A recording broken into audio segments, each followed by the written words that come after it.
his own smart desk canopy, artificial sky canopy dome. So it's like we getting so he's simulating everything up. We hopping right back into Dyson sphere around this. So like we hopping back into the the black cube, sentient world simulation, optogenetics, Skynet, all that.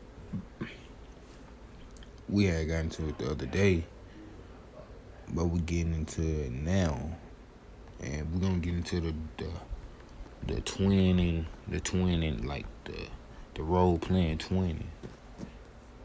To be able to access. That's bringing like a detriment. That is really like that digital dictation that they were speaking on.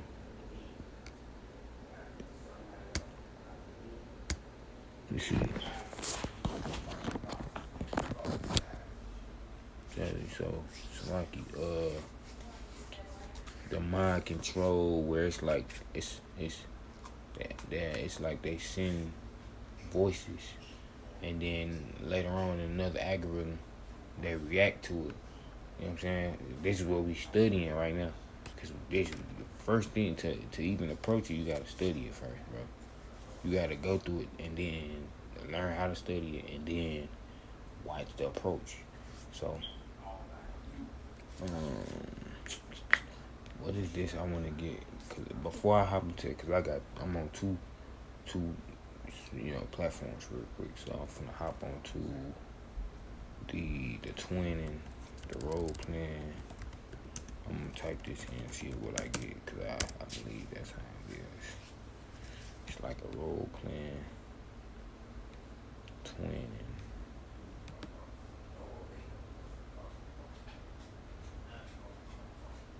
See.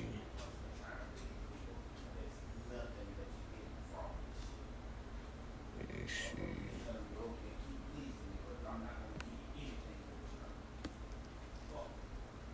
Yeah, I've been playing very well.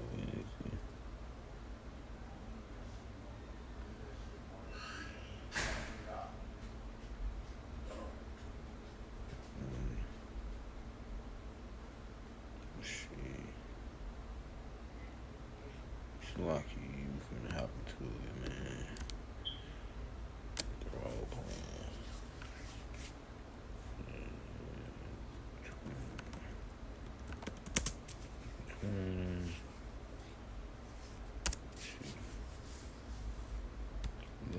Lip 20, they got some shit called Lip 20, man. Green light. That is what the hell is this, man?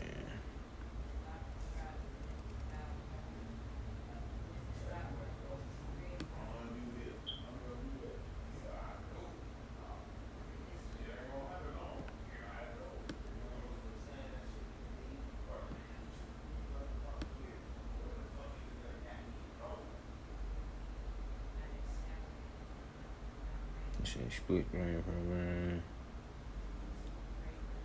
Alright, so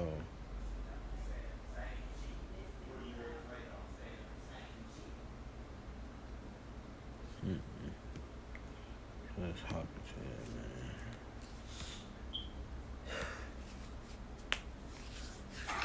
Good evening, good evening, good evening. Y'all already know who it is. Targeted individual CJBK, aka Chris James. So I'm still not able to post to my YouTube channel, but I'll make sure this gets to my BitChute and Facebook, right? So here's what people need to realize, whether they want to believe it or not. But if you are someone who basically is let's just say a truthful, honorable person, somebody who's, well respected, someone who basically, stands up for what's right, anybody who, let's just say let's just say you are a person of God, per se, right? There is a coup, not just in the United States, but this is all across the world, right? Because this type of stuff that's happening, it's not just, in the U.S. It's not just in Japan, China, Australia, New Zealand, the UK, parts of Africa. No, wherever there's basically radio frequencies, microwave frequencies, let's just say you're being hacked, whether you realize it or not. The only people that know that they've probably already been hacked are either those who are cooperating with the hackers, and then those who are not necessarily cooperating with the hackers, and they've been at least alerted by the hackers that they have access to their brain and their nervous system, right? So let me just see if I could break it down in the most basic of terms. I've been studying this stuff for at least over 2 years now. And the reason why I've been going so hard about it was because I don't believe in enslavement. And I'm not too far removed from any portion of my family's, genetic line, or DNA lineage that is not too far from slavery, right?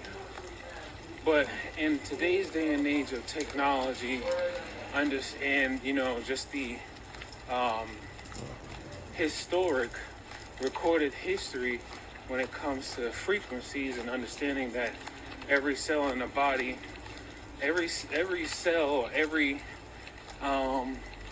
atom at the subatomic and atomic level produces a vibrational frequency, right? Human beings produce a unique bioelectric signal. We produce what some would call an aura or a spirit of a sort that basically protrudes out about 6 feet around from our bodies. And whether you realize it or not, you actually produce a light. The light that you produce can be measured with specific devices, whether it be by a laser that can capture a laser, like a light laser, that can basically capture the signal through what's called frequency resonance. Or what can be done is you can basically be resonated by acoustic sounds that can be transmitted or directed to your brain, the auditory cortex of your brain, whether it can penetrate through the skull or it can be received through sound traveling through your ear canal. But more than likely, it's not necessarily needed to be able to travel through your ear canal, stimulate the cochlea, and then get to the auditory processing region of your brain. But they can basically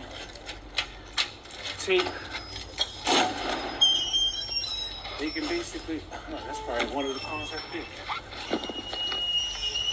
White car, black tinted windows. Always be aware of white cars, black tinted windows. So, what they're doing right now is they're hacking just about every single person in the world that's within a range of satellites, cell towers, your smartphone, anything that is basically giving off a vibrational frequency or an electromagnetic field. They're using these things to basically hack the human body. And they're doing it with frequencies that are below and above the human hearing range, and also using light that is below or above the visible light that the human can basically see. Hold on. Right. So here's what people need to be alerted to, right? There's it's not a new technology, but it's probably just new to the public because the militaries across the world, not just the U.S. Department of Justice or Department of Defense, have been, advancing themselves in this technology. Not just unethical hackers have been advancing themselves in this technology, but there is a Kabbalian secret network of, some would call it a shadow government, or we could just call them a secret society, whatever the case may be. They are basically using all arsenals of technology that they can to try to further control humanity. And what they're doing, whether you realize it or not, they are rewriting you. They are not only rewriting you, but they're creating what's called a digital clone or digital twin of you. And basically what that means is they are taking these sensors that are all around us, whether it's from smart street lamps, whether it's from the satellites in space, whether it's from your cell phone, whether it's from your whatever type of electronic device that's connected to the cloud or the internet. They're basically taking the sensors from those devices and they are literally scanning every bioelectric data that they can from your body, and then it's uploaded to a cloud where they're creating a digital version of the entire world, and it's going to be an exact replica of the entire world and everyone that's in it. And then what they can do is basically create like a whole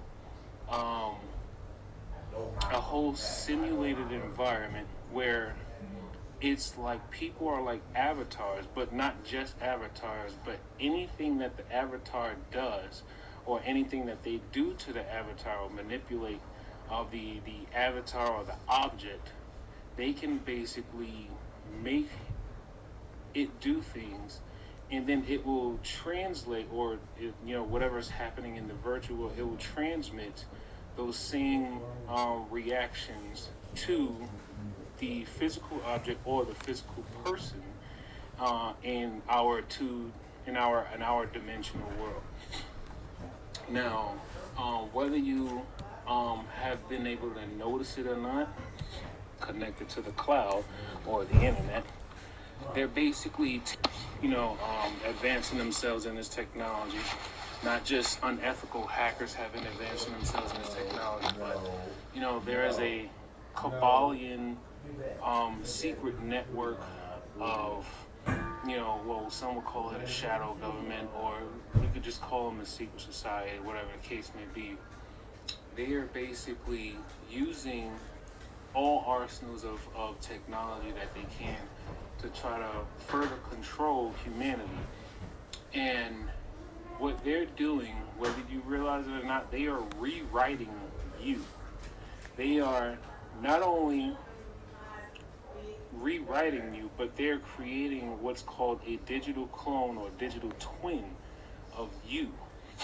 And basically what that means is they are taking these sensors that are all around us, whether it's from smart street lamps, whether it's from the satellites in space, whether it's from your cell phone, whether it's from your whatever type of whatever type of electronic device that's connected to the cloud or the internet. They're basically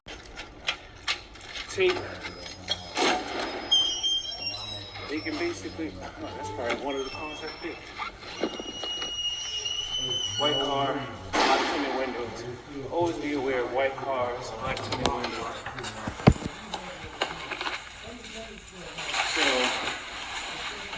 So, what they're doing right now about every single person in the world that's within a range of satellites, cell towers, your smartphone, anything that is basically giving off a vibrational frequency or an electromagnetic field, they're using these things to basically hack the human body. And Yeah, you want they're to work. doing it with frequencies that are below and above the human hearing range, and also using light that is below or above the visible light that the human can basically see. Hold on. Right. So here's what people need to be alerted to, right? There's it's not a new technology, but it's probably just new to the public because the militaries across the world, not just the U.S. Department of Justice or Department of Defense, have been, advancing themselves in this technology. Not just unethical hackers have been advancing themselves in this technology, but there is a Kabbalian secret network of, some would call it a shadow government, or we could just call them a secret society, whatever the case may be. They are basically using all arsenals of technology that they can to try to further control humanity. And what they're doing, whether you realize it or not, they are rewriting you. They are not only rewriting you, but they're creating what's called a digital clone or digital twin of you. And basically what that means is they are taking these sensors that are all around us, whether it's from smart street lamps, whether it's from the satellites in space, whether it's from your cell phone, whether it's from your whatever type of electronic device that's connected to the cloud or the internet. They're basically taking the sensors from those devices and they are literally scanning every bioelectric data that they can from your body, and then it's uploaded to a cloud where they're creating a digital version of the entire world, and it's going to be an exact replica of the entire world and everyone that's in it. And then what they can do is basically create like a whole simulated environment where it's like people are like avatars, but not just avatars, but anything that the avatar does or anything that they do to the avatar or manipulate the avatar or the object, they can basically make it do things, and then it will translate, or whatever's happening in the virtual, it will transmit those same reactions to the physical object or the physical person in our dimensional world. Now, whether you have been able to notice it or not, above your head, most of the time, like just right through the crown of your head, you can probably feel a warmth or like a vibrational pressure. If you hold your hand above your head and you kind of push upwards, you will begin to feel it's almost kind of like a pressure that goes against the back of your hand. That pressure that's going against the back of your hand, that's considered kind of like it's like an infrared light, right? It's an infrared light that's basically beaming straight through the crown of your head, and it has access to your brain. Many would say it has access to your pineal gland, and your pineal gland is basically like the gateway to the very being of you. It's like the window to your vibrational energy. Now, the thing that makes this even more dangerous is the fact that these virtual worlds look insanely real. They look insanely real. And what they can do is they can code specific things. Like, let's say, what most of these companies want is for people to become more,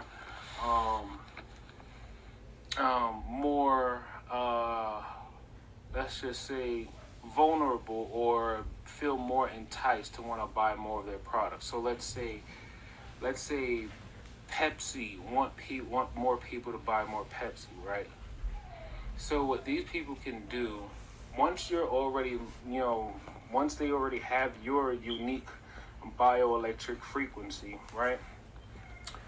They can use the avatar that's on their screen. They can basically code into that avatar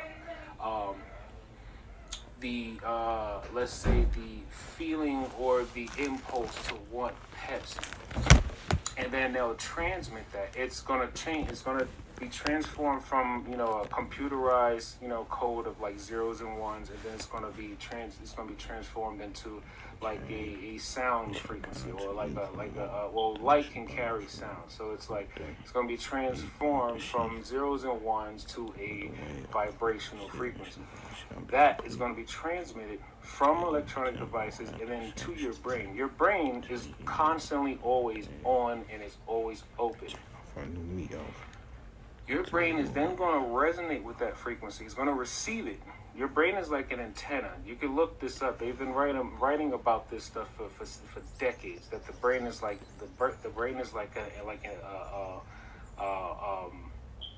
AM FM receiver. It's like an antenna.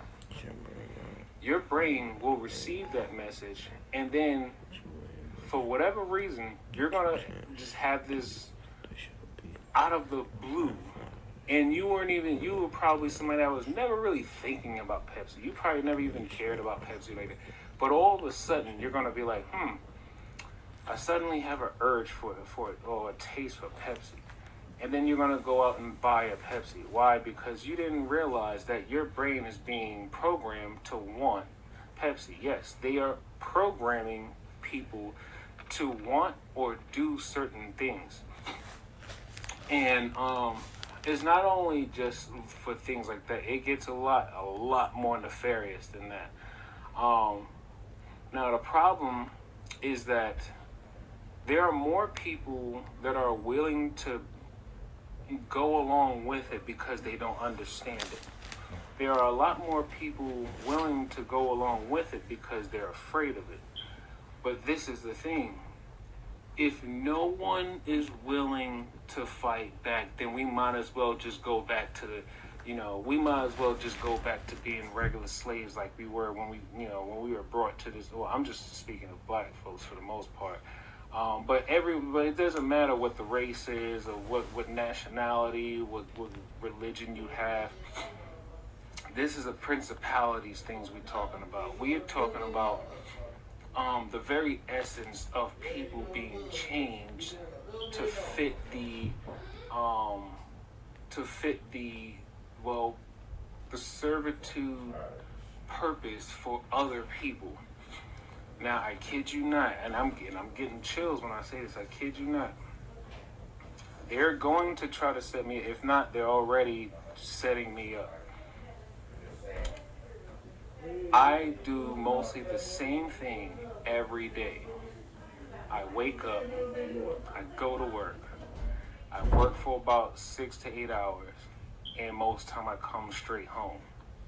Don't normally go anywhere else. If I do go somewhere else, I probably go to a restaurant to eat.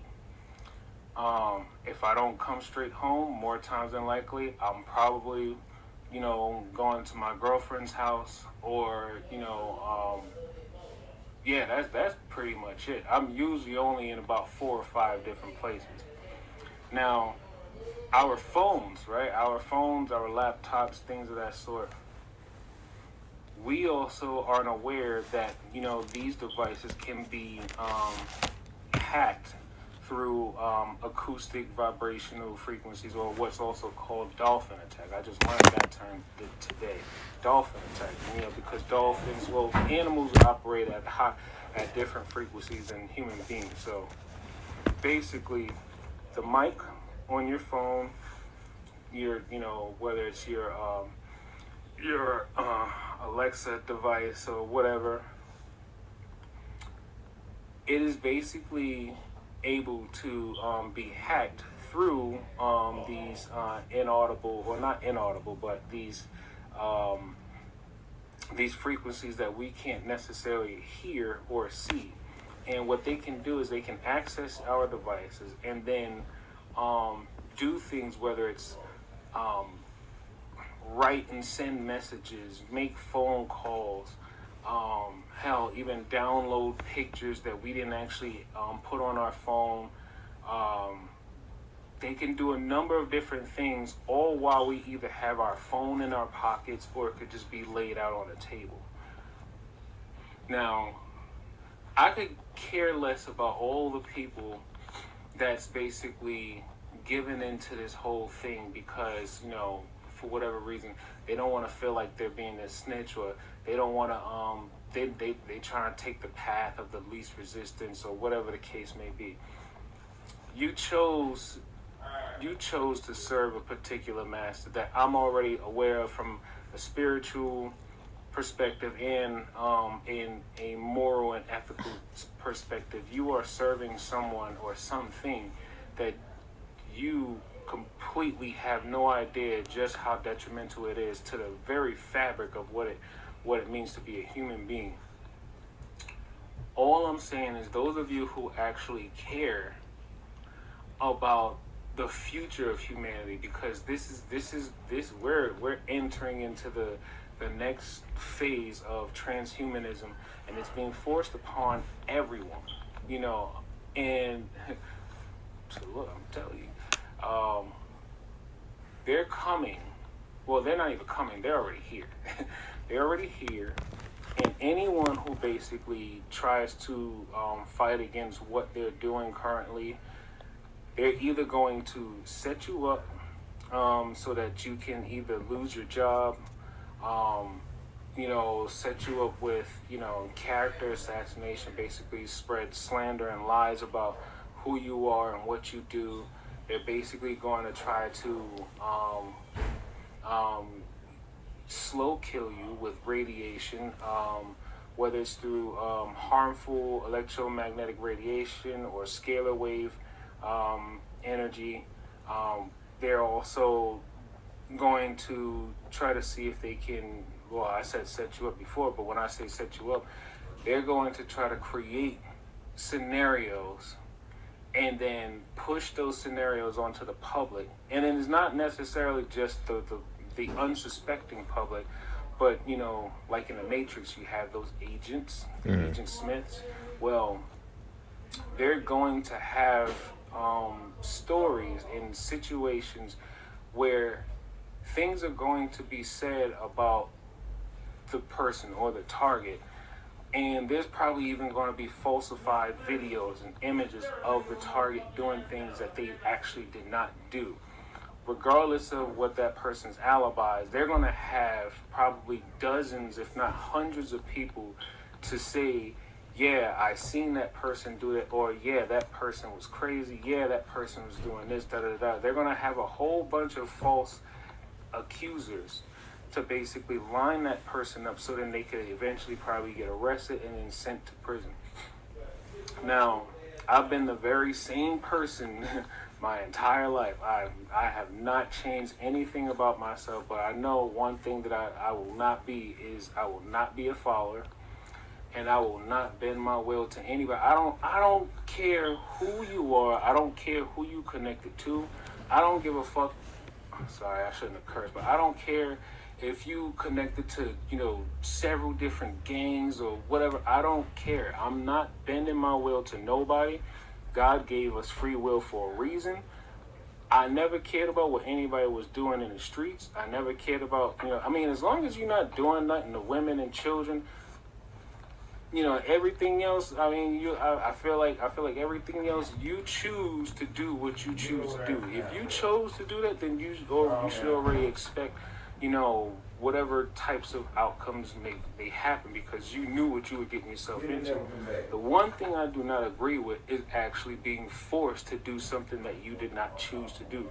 We're not living in some like third world country where you feel like, if a gang come up on you and they're like, you're either going to do this or you're going to die, and then you're just doing it because you're just trying to live and whatnot. I'm like, I get it does happen, but I'm just like, nah. There's a way to fight back. Somehow there's a way to fight back, And all I'm trying to do is make sure that I'm protecting my character, and I'm trying to protect basically who I am. And all I'm saying is everybody needs to be made aware. I have been posting several different pieces of evidence through various channels, whether it's Facebook, YouTube, BitChute, and I'm not the only one. I'm far from the only one. What they're basically going to tell everyone is, oh, he's a snitch. Oh, he's doing this. Da da da. Look, I'm not the only one. I'm not the only one. This is highly unethical, highly immoral, and for the most part, I know not everybody that's working within the Department of Defense is probably aware of what's happening, because remember, these are covert operations from a it's a secret society, like every facet of our society, not just in the United States but all across the world. There are secret entities of people who have infiltrated every facet of our life, from the homeless person you see in the street all the way up to the head of state of whatever country that you're in. They have ran a coup on the entire world, and they have been growing their population even more through intimidation and through mostly through intimidation and extortion. Because if you've already been doing things that you probably don't want people to find out, that's how they really get you. They be like, oh, he got gay tendencies. Oh, he did these things. And if it ever got out, we're gonna if you don't do what we tell you to do, we're gonna tell people, we're gonna show people your memories. And that's the other thing. They can extract your memories, or they can actually write up fake memories and then transmit it into your brain, and then your brain will perceive it as a memory that you already had, but they actually programmed a false memory into your brain. You can look this stuff up. It's not unreal. All of this is very, very, it's peer reviewed. It's been studied. It's currently being used. Even though many of the studies that you may find they would write it up to make it seem like it's something new to maybe that particular scientist. But many of these hidden bunker places, they've been working on this stuff for decades. If not decades, they've been working on it for centuries.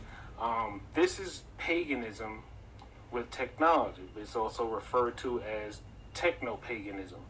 The use of technology to basically cast spells, right? And people don't realize, think about it like this, we all listen to music, right? But we never really realize that the music we hear isn't the only thing that we hear when we're listening to a song. When we're listening to a song, we can only hear the portion of the song that we can actually hear, but we don't never really think about the hidden inaudible sounds that are hidden within the music. Just like how they say that most music today is no longer being I think recorded at 432 hertz, which is supposed to be a lot more healthier for the human body, because 432 hertz has been known to be like a healing frequency, like a healing frequency for the brain and the body. Now music is being basically recorded in I think it's 440 hertz or something like that. And that is a more harmful programming, right?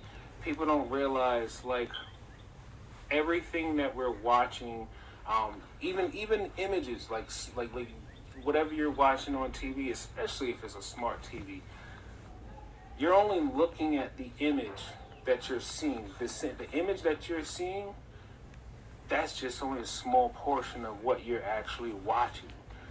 You don't even realize that there's actually a whole nother message being transmitted, because like images are just, they're constantly going at you like at several different rates, so there's also a hidden image within the image, subliminal messaging, right? All I'm trying to do is protect myself by any means, and I'm not going to be, I'm not going to become what they have turned so many people into. Because I know the difference between right and wrong, and I stick to it. And many people who became aware of what's happening, and they have been tormented and basically haunted and harmed through this technology. A lot of these people, they didn't make it because I'm gonna say they didn't have God in their heart. They didn't have enough of God in their heart. They gave in or they gave up. So next you know, they went out there and they did some wild, crazy things.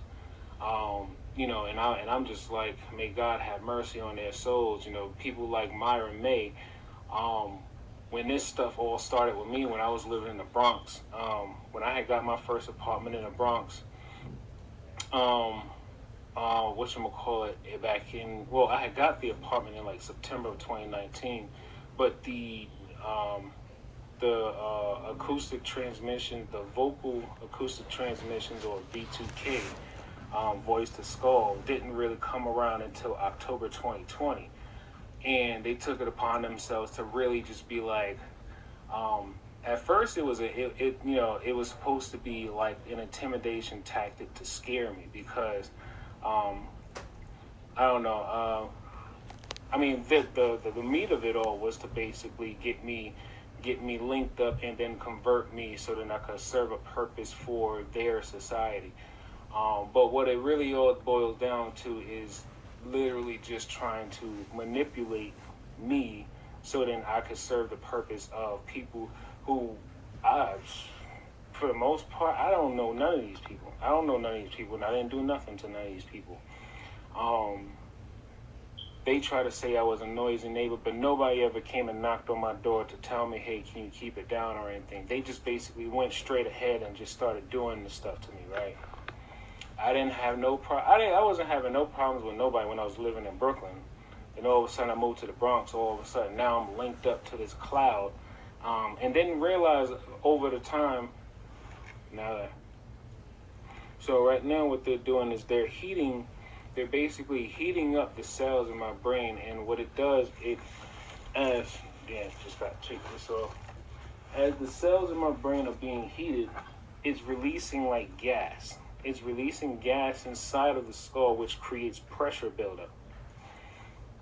But the only way I could relieve that pressure is there's a certain degree that when I open my jaw, the gas, literally, it inside of the skull, it seeps out through like an opening in the jaw.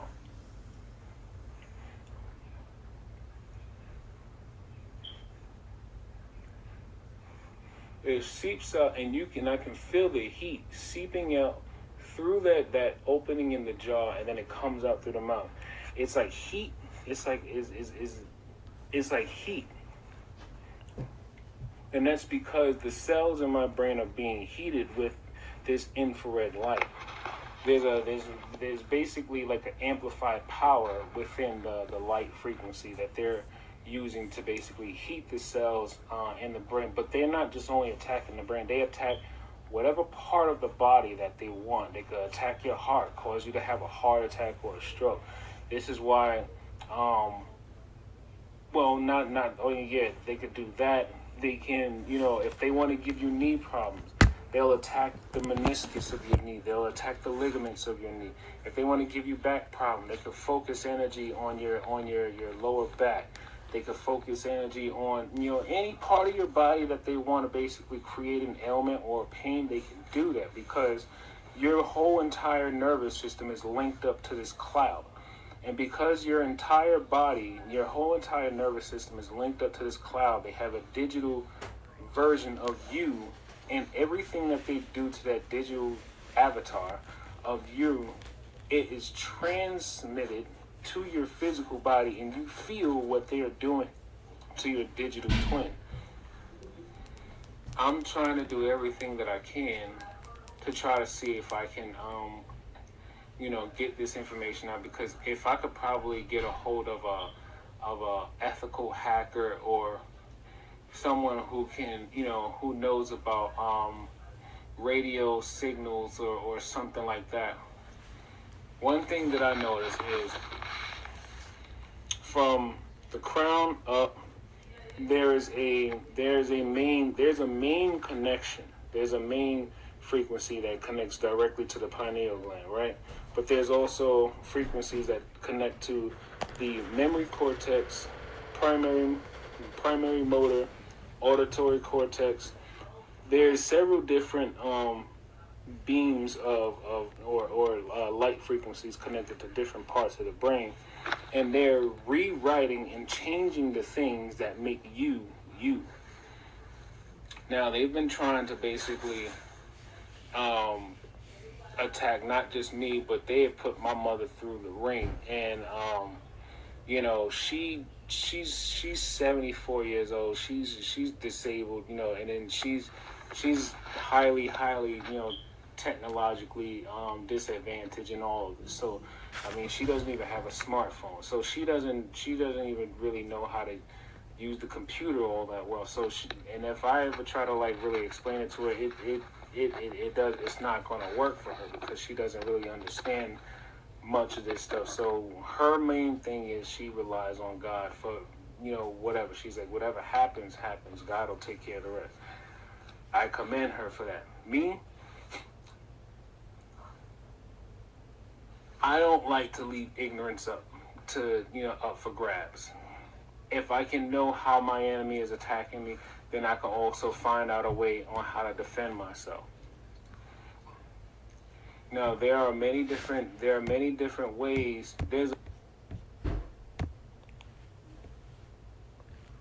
So now we have to understand that a lot of the information we watch, you know what I'm saying, we gotta regard just the message, because a lot of these same people be the same people that help,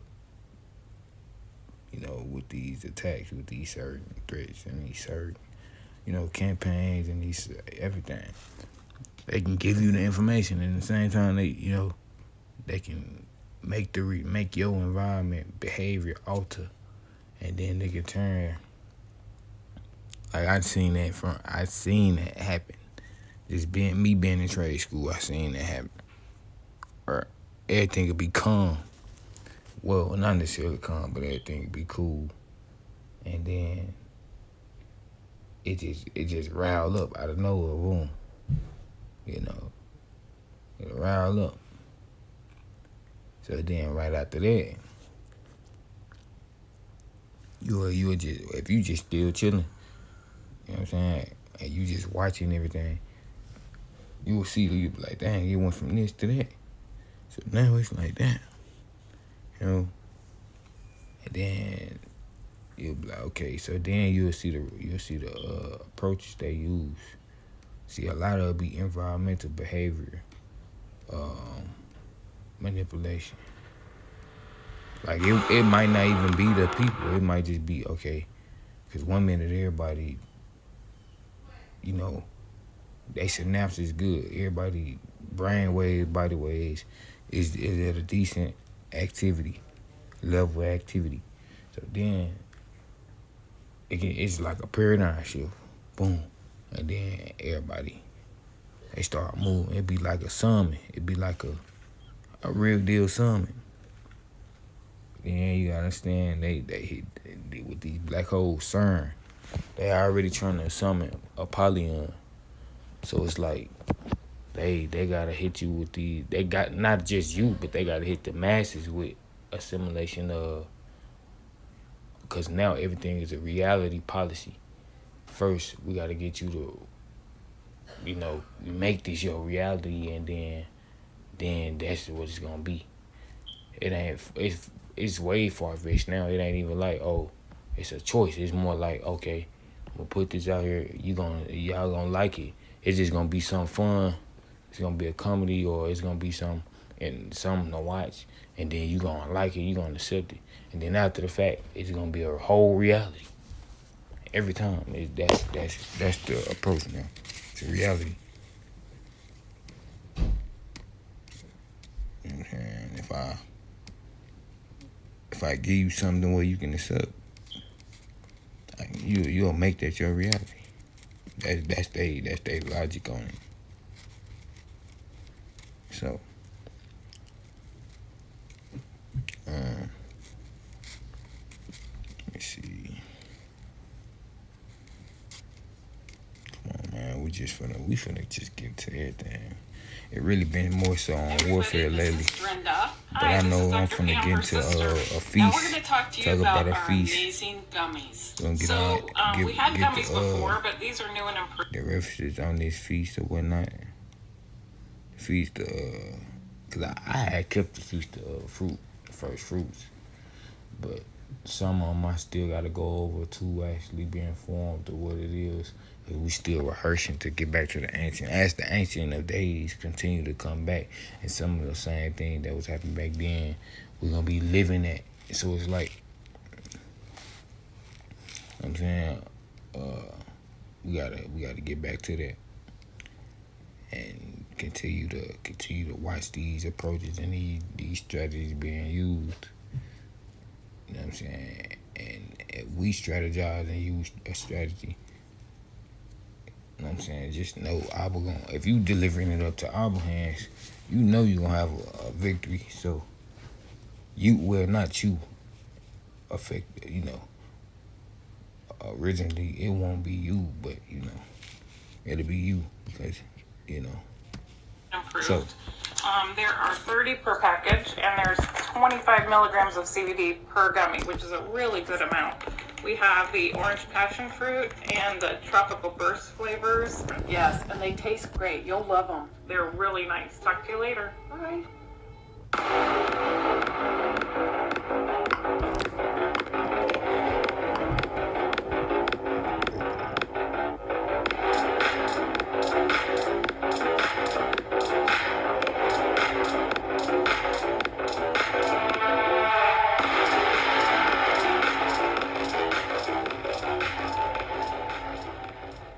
Happy Monday, everyone. It's me, Deplorable McAllister, aka Vision. And you can see my snarky website right here at McAllisterTV.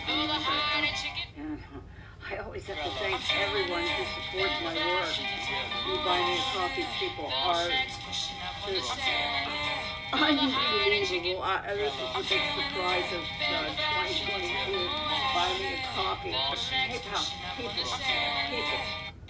You're my one and only. You were the ones that got me started on this. Some of you are still with me. I know a lot of people are not on PayPal anymore. But you are golden people, and I will never, ever, ever, ever, ever forget. And also the people that send me things. Oh my God. I have so many amazing gifts that I have to talk about and mention letters and things. So it's a coming. It's a coming. And also, I just want to shout out to redpillliving.com/snarky, where you can get the best supplements, Patriot-owned, Patriot-run, organic, natural vitamins, minerals, supplements to help you take back your life, because the deep state took your vitality. And their flagship product, Carbon Shield 60. And then down here at my daily choice, snarkycbd.com, the best CBD on the market. I swear by it. I've been taking CBD for a long time for a myriad of reasons, and you used to have all kinds of. It's a crapshoot when you're out there, but this is the cleanest. It's 100% clean, pure, natural from ground to bottle, and you can tell when you take it. So it's a beautiful experience. snarkycbd.com. So I want to, even though time doesn't matter, time doesn't exist, you guys. Happy Monday. Days don't exist. None of this exists. We're just spinning, spinning, spinning. So the last video, and I talked about this, and I haven't actually shown it yet, but I just wanted to remind you that what Christian is saying is that these sprays are fixing it so that we are getting better and they can't breathe. So they're not able to breathe, they're getting smoked out, no one gets out, no one escapes, just like it says on this map of Christian 21s. So it's just like it's right here on this map that Christian made. No one escapes, no one lives. So if you're here, you're fucked, totally.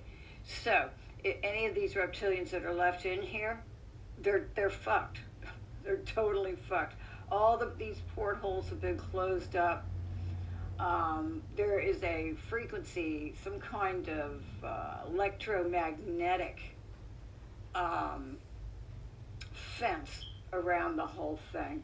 And the very mechanism that they designed to keep us trapped now has them trapped.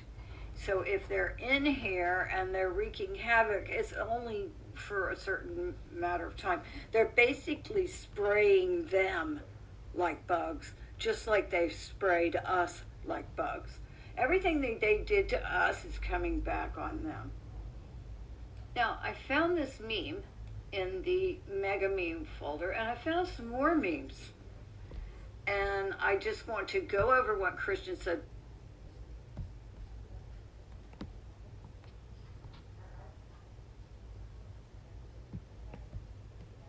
Alright, so I want to get it to, let me kind of put it off. So, Elijah. Okay, right, Elijah. First start off with Elijah. Right. Elijah. So, in ancient Israel, split into two kingdoms, the northern kingdom. Israel rapidly slid into immorality and idolatry.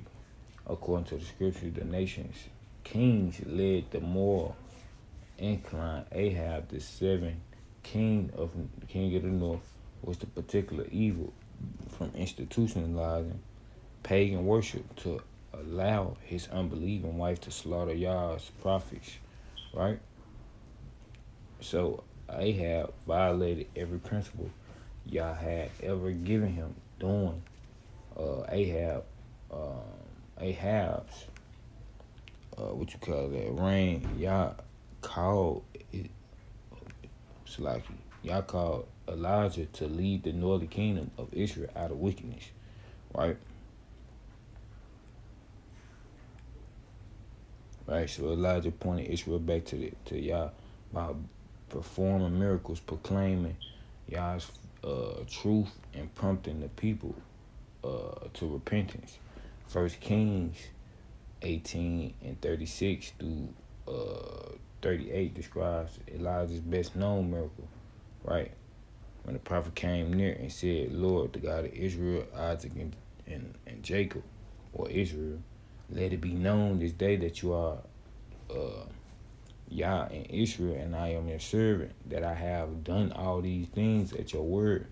Hear me, O Lord, right? Hear me, that this people may know that you are the Lord God, and that ye have turned their heart back, right? Back to them again. Then the fire of the Lord fell and consumed the burnt sacrifice and the wood and the stone and the dust, and it licked up the water that was in the trench. Right? So Elijah rekindled Israel's faith by praying publicly and asking Yah to send fire. When fire fell from the third heavens, Israel fell on their faces and worshiped Yah. Right? So the false prophet of the tribulation, a prophecy of Malachi 4 and 5 through 6, and indicates that Elijah will return in the last days. It says, behold, I will send you Elijah the prophet before the coming of the great dreadful day of the Lord, and he will turn the hearts of the fathers of the children and the hearts of the children to their father. Right? But Revelation 13 and 11 and 18 warns of a false prophet, the beast of the earth, the beast from the earth, who will deceive the people by counterfeiting Elijah's miracle of fire. According to verse 13, the false prophet performs great signs so that he even makes fire come down from the third heavens on earth in the sight of man. Anyone familiar with with Elijah's ministry and Malachi's prophecy will draw a connection to Elijah when they see the false prophet's supernatural fire. However, the false prophet power will come from Shaitan rather than Yah. Right? So the warning points to this important truth. Miraculous signs are not necessarily from Yah. 1 John 4 and 1 tells us, beloved, do not believe every spirit, but test the spirit, whether they are of Yah, because many false prophets have gone out into the world. Right? So signs will cause people to worship the Antichrist, just as Elijah's miracle caused people to worship the Almighty Yah. So Yahushua instructions in Matthew 7 through verse 16 through 20 teaches us to evaluate the fruit of a prophet's ministry, to consider the results. You will know them by their fruits. Do man gather grapes from thorns bushes, or figs from thistles? Even so. Right, even so.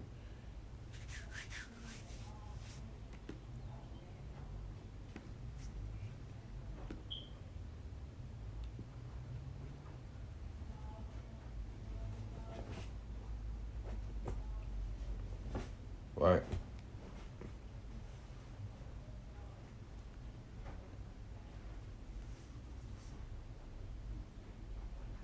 Right. So, even so,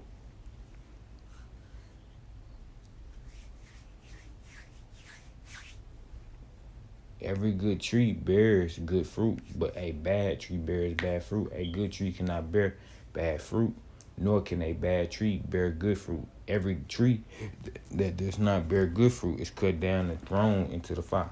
So therefore, by their fruits you will know them. James describes desirable, good, godly fruit this way: the wisdom that is formed, that is from above, is first pure, then peaceable, gentle, and willing to yield, full of mercy and good fruits, without partially and without hypocrisy. Right? Now the fruit of righteousness is sown in peace by those who make peace. Right? James chapter 3 verse 17 through 18. The Antichrist will be none of these. After promising peace, he will make war with the saints. This is what we doing. He will make war with the saints and blaspheme Yah. Right? He will blaspheme Yah. Right? Revelation 13 and 5 through 6. In this hour, we're going to see a lot of atheism because of Russia and Magog. We're going to see a lot of that because of Russia and Magog. The prophecy concerning Ezekiel. Is that Ezekiel? Hold on. Is that Ezekiel? Before I even let that word fly out, I'm gonna go to Ezekiel. Cause I know if it's not in Ezekiel, it's in Isaiah.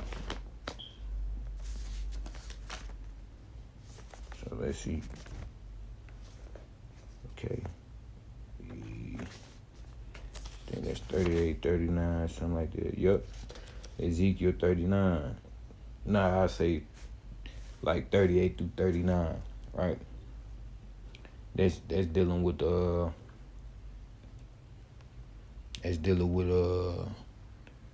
God's evil thought. I was gonna give him an evil thought, right? So we gonna hop in that as well, cause I got a breakdown on that with files with printouts, so we can hop into that. We gonna get this. We still gonna get let's see. Yeah, see, I already got these right here.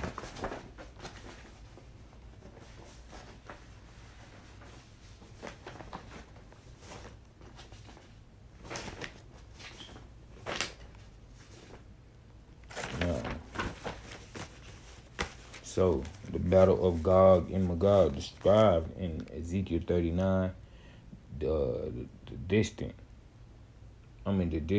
The distant from the battle of Armageddon, right? So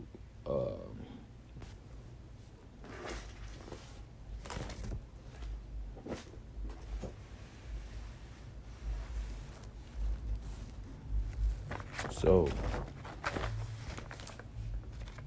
Israel gonna be at peace.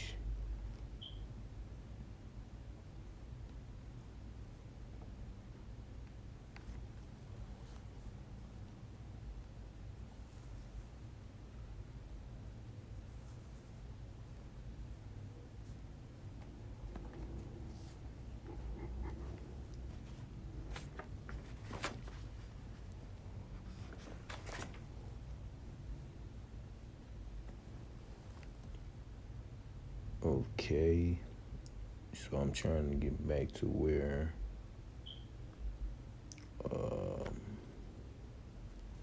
what was that? We could have got back into that, but yeah, that's what we need to get back into.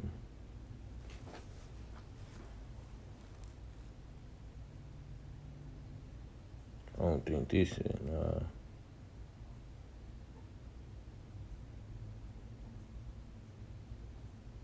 hold on.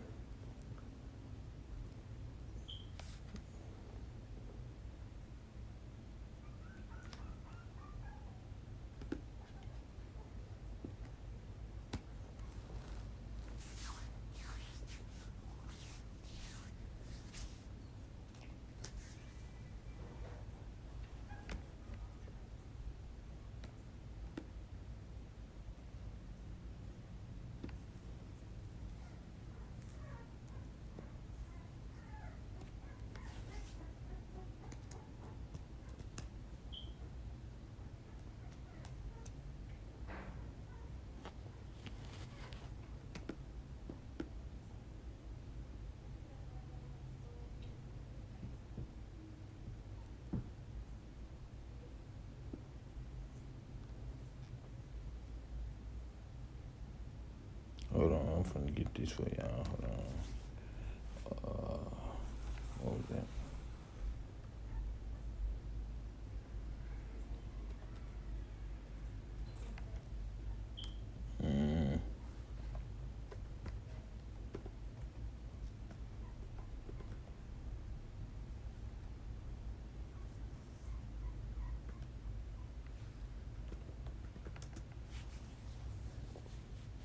Let's see.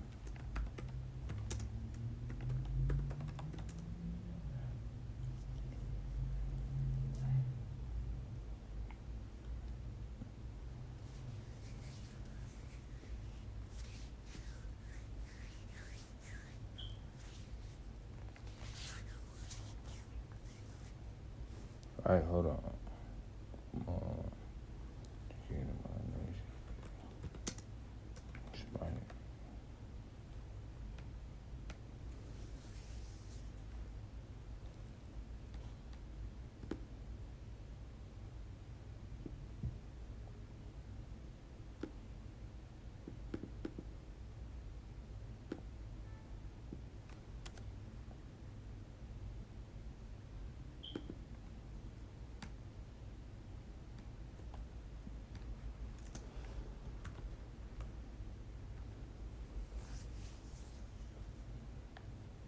Okay.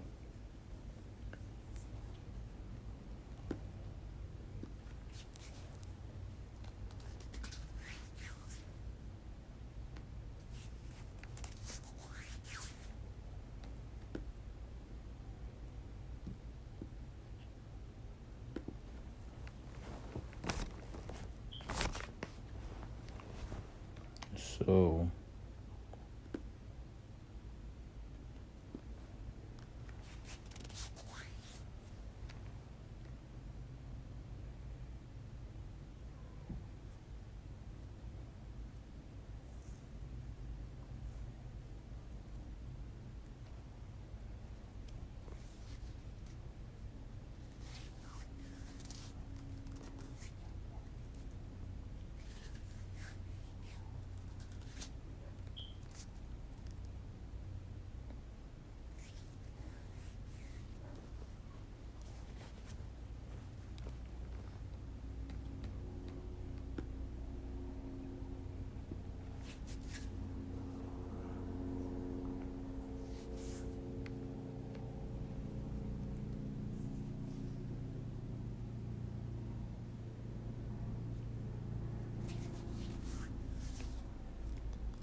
so we finna get nah, this still not the same.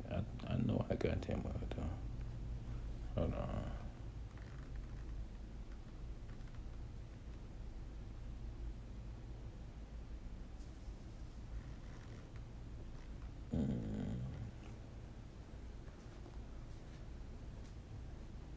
Let me get it. Oh. If I can't get that, I need to get back in this. We're gonna get back into this, baby. Concerning all these Project Blue Beam and all that.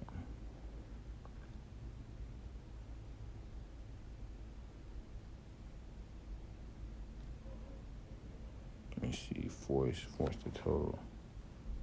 All these future things.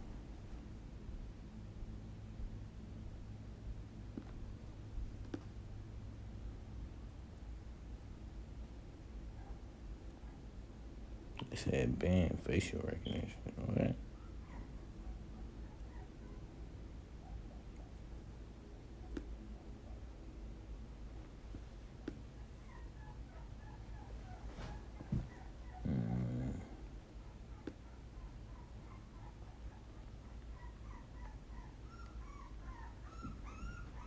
Let me see, Shalaki.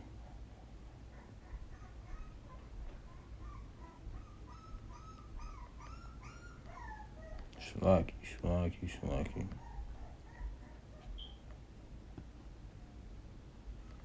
Let me see. I think I'm gonna go. It's this. Let me see. Go back a little bit real quick. Oh yeah, I'm gonna have to come back.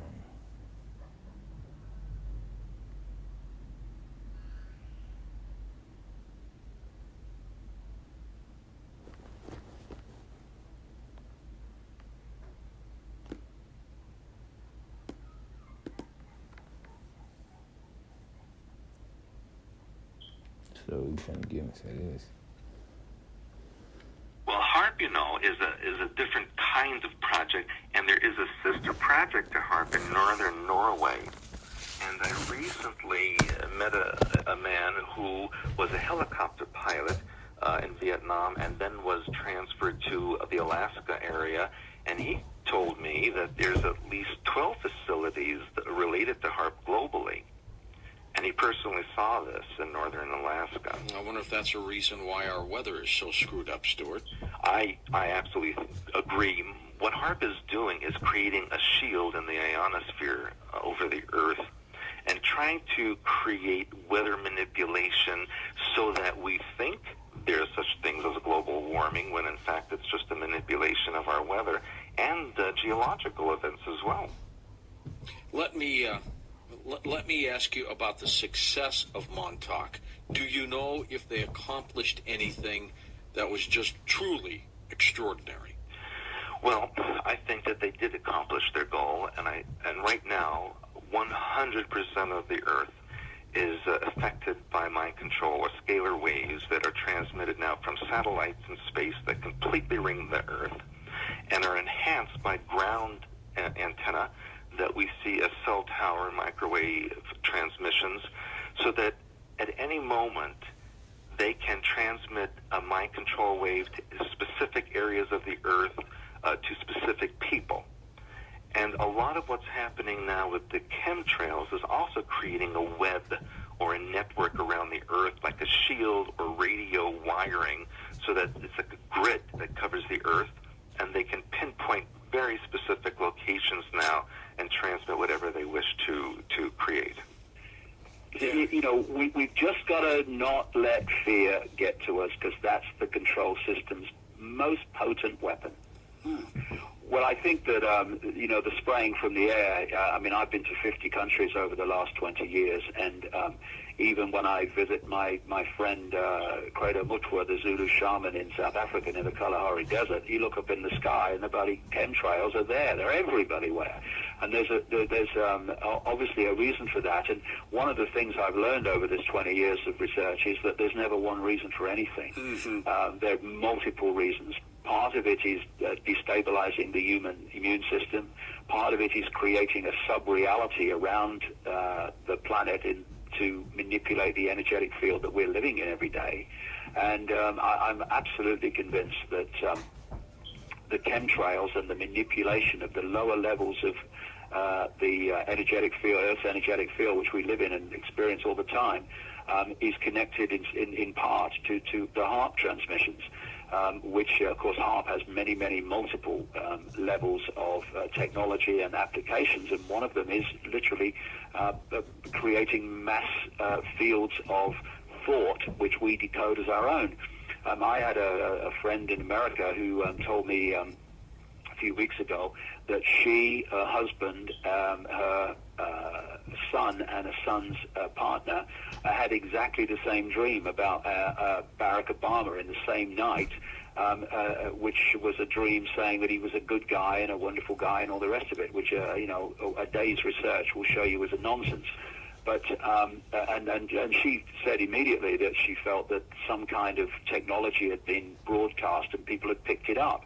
What they're seeking to access is the pineal gland to literally transmit thought, perceptions, dreams into your reality. We need to be aware of this, because not every dream is a premonition of oh, you know, all the rest of it. They can be broadcast out, and we can decode them and thinking it's a dream we're having when it's actually something we're picking up. And that's what part of the HARP system is. And I think that this chemtrail stuff and many other things that are being dropped are in part connected. When you're bombarded with electromagnetic waves and microwaves and basically traumatized and tortured, very few can survive that kind of life. And in fact, a lot of the subjects were children, and so they just didn't make it. Children of maybe some of the people who work there? No, these initially they used orphans. They would use the children who were in foster care, people who they considered to be expendable and would not be missed. Then later on, as the program progressed, then they would start taking children from conventional families. People, there are so many kidnappings in this country, especially, you notice it spiked in the 1970s and 80s, and these children were basically used for the mind control experiments. They knew, especially people with genetics of blonde hair, blue eyes, red hair, green eyes, such people have an enzyme in their genetics that allow for mind control to be more acceptable to the mind and the body. What did they do with these children afterwards? Well, their bodies were, those who didn't make it, their bodies were disposed of. They would burn them, bury them under the ocean. They would dispose of them in whatever manner was convenient at the time. What about those who did make it? Well, a lot of them, unfortunately, are in such a mental state that they're not able to function very well in society. a lot of the people that we see in mental institutions, a lot of the people that we see in prisons, many of them have been subjected to these mind control experimentations. One of the people that I did meet over the years, also connected to government, told me that he knows in a very remote area outside of Reno, Nevada, the government has a facility where they actually store some of the subjects of mind control who are being used for continuous study under the guise of it being a home for the elderly or insane. Now, this control, this mind control series of experiments, Stuart, what did they want to accomplish? Bottom line is they wanted to create a global robotic society, very much like you'd see on Star Trek, the Borg, where everyone has a specific function, a specific designation. No one asks any questions. You just go through your life doing what you're told to do in a specific function, and you never deviate from that. And in that way, it ensures a society that does not change, and the control system stays intact. My gosh. And you know what? They're pretty much there. When I look out there in the public and I hear how people react to things, they just believe whatever they're told. No one questions anything. Yes, there's a few people who like myself, who make a lot of noise, but for the most part, people just follow along and don't question anything. It's like the Pied Piper of Hamelin. Yeah, they're afraid. They're afraid because what will the government say? What will they do to me? So they just go along with everything. You see this in the airports. You see this in office buildings. Everyone is terrified of going outside the box. David, I have to ask you this question, too, because somebody knew I was going to be doing this show with you, and they wanted me to ask you this question, and I'm curious what your answer is. Now, there's some proof out there that there are electromagnetic weaponry, things that can interfere with people's consciousness. There are electromagnetic fields as a form of stopping people, making them sick, giving them cancer, those kinds of things. What's your take on that whole topic? What do you feel is truthful about that? I think there's no question that's true. Yes. I mean, I've gone through some amazing, funnily enough, electromagnetic attacks myself. They've actually pretty much stopped now, funnily enough. But around the end of 2009, right across January and February, every night, virtually every night, I would wake up and there would be these tremendous electromagnetic fields in the bedroom. And they sometimes look like metallic, like spider things and all the rest of it. But then there was it wasn't that, you could just see them. You could feel them very powerfully too. I remember one night they were disrupting my sleep so much that I got up out of the bedroom and I walked into my lounge and I lay on the sofa and I fell asleep there and I woke up again. And I looked across, and next to the television set was this, Catherine wheels, these fireworks, Catherine wheels. Mm-hmm. There was a spinning kind of Catherine wheel of, it wasn't colored, energy, and it was spinning with extraordinary speed. And in the middle was, again, a metallic spider-like thing going out, like the core of it.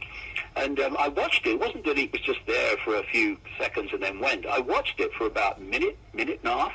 And I got up, and I thought, I'm going to see what this is going on. I walked towards it. And as I walked very close towards it, it had gone.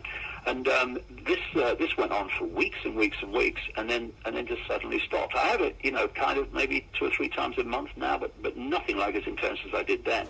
What that was all about, I have no idea. But that was, and that at the time when I was going through that experience, it was disrupting my health. My rheumatoid arthritis, which is not good at the best of times, was very, very bad then, and I had 1 or 2 other health situations. But again, I'll be honest. What I used to do, I used to wake up, turn over, see all this metallic, electromagnetic stuff around me, and I I would, shall I say, give it the finger, and then then I would turn over and go back to sleep. It was quite funny because instead of they're out to get me or whatever, it's like okay, whatever, throw anything at me. I'm not bothered. This fascinates me. So tell me how it could occur and what the motive is behind it. You know, for the last century, in order to create control over people, the best way is to instill fear.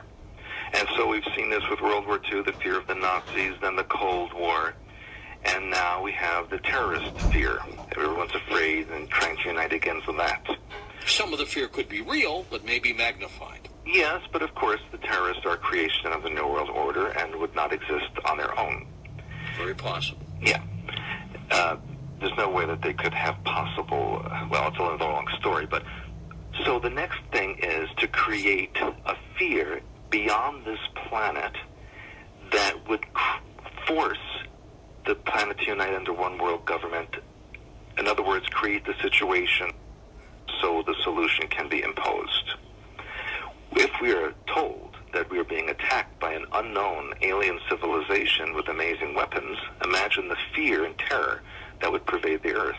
Everybody would band together. Correct, and demand that the countries of the earth do something together to stop this threat.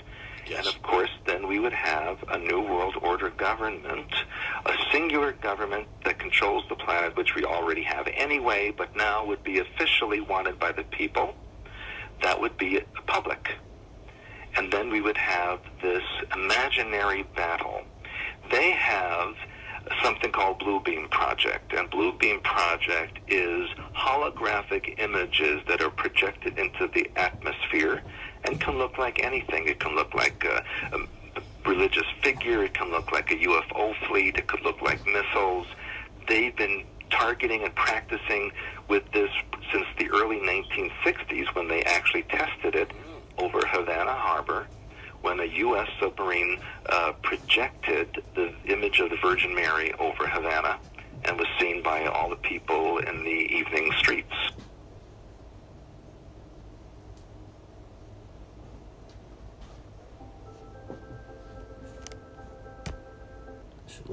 So, we hopping into. Did we finish? No, we ain't finished. Ezekiel. I mean, not Ezekiel, but Elijah. But ain't too much on him. Ain't too much more on him. So we just gonna finish what we can get and find some more a little later. Give it a little break. You know what I'm saying? I've been off and on, so I'm gonna give it a little break, come back. But I'm already be formatted and what I need.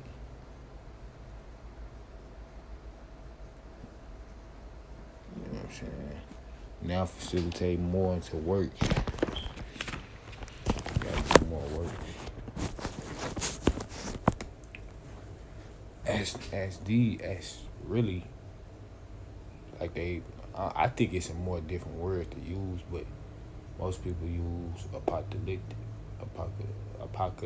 or however you say it. I feel like it's a different word for it. You know, like if we get past more so like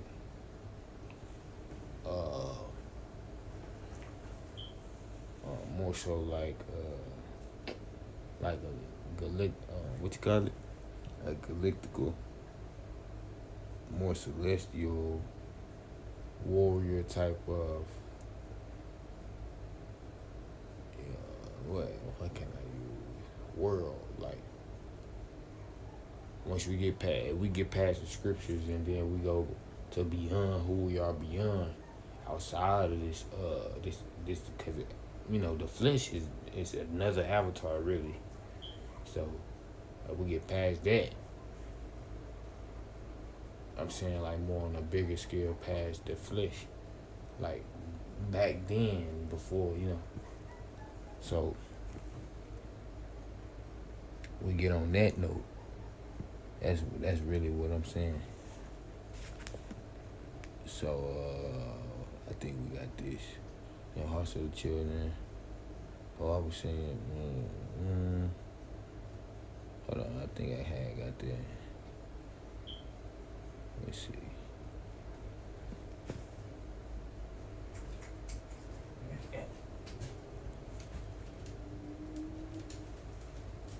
Alright.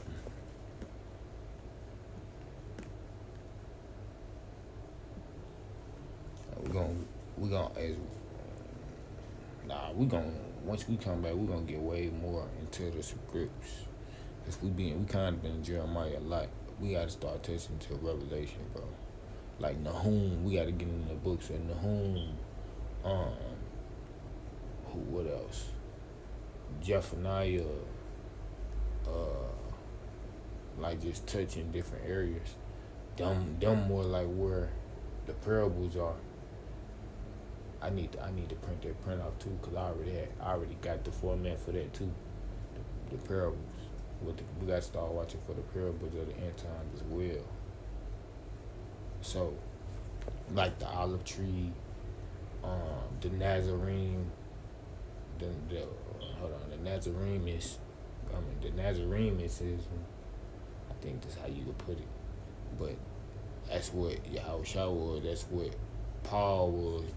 That was what really all cause you got the major prophets, and then you got the apostle prophets, kinda like they was both more so like one more of another. But all the major prophets was like that was more so like what I was looking for. What I was looking for when I said that was more so like they you heard more about them. Like you heard, if you get into those books, you heard more about them, and they was dealt with into more of the parables. Now those, okay, we're gonna get into that. We gotta touch on that. The fact I'm trying to get that, and it ain't like coming together how I wanted to. We gotta get into that. So we left off. Let it be known this day that you are Yah in Israel, and I am your servant, that I have done all these things at your word. Hear me, O Lord, hear me, that this people may know that you are the Lord Yah, and that you have turned their hearts back to you again. Right? Then the fire of the Lord fell and consumed the burnt sacrifice, and the wood and the stones and the dust, and it licked up the water that was in the trench. Right? I think we had finished that part.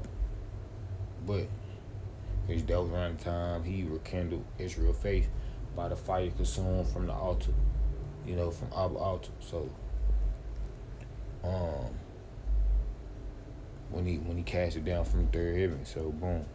Then we got into the false prophet of the tribulation. Cause this was more so what we at now, the tribulation. So great signs, okay. Like it was talking about how a false prophet is gonna be trying to perform all the great wonders. And they gonna try to imitate the same miracles Elijah did, because Elijah and Enoch, that was like the two witnesses. If you ask me, that was more like, because he gonna have the pre, which is gonna be like the real thing, but it's gonna be spirit wise, and then you gonna have like the Elijah and the Enoch that's on earth, that came in a physical form, and then you gonna see it be fulfilled like that throughout the battle acts. So another familiar with Elijah's ministry and Malachi's prophecy would draw a connection to Elijah when they saw the false prophet's supernatural fire. However, the false prophet power will come from Shaitan rather than Yah. So let me see. The warning points to an important truth. Miraculous signs are not necessarily from Yah. 1 John 4:1. Yeah, this is where we left off at. First John, verse 4 and 1 tells us, "Beloved, do not believe every spirit, but test the spirit, whether they are of Yah, because many have false prophets. Because many false prophets have gone out to the world." Yeah, right there. So now, the false prophet signs will cause people to worship the Antichrist, just as Elijah's miracle caused people to worship Almighty Yahushua instructions in Matthew 7 and verse 16 through 20 as well. Before I finish this off, and then when we come back, we get back into Enoch and all that. We still gotta watch for Zion. We still gotta watch ultimately the destruction and the ruin and the capture and the captivity, and then the rebuild, and then watch for the rest of those the rest of the 400 years, the rest of all that, the rest of the last captivity until the ultimate captivity come, which is the new world captivity, where it's like just eternal. If you follow that, it's eternal. So,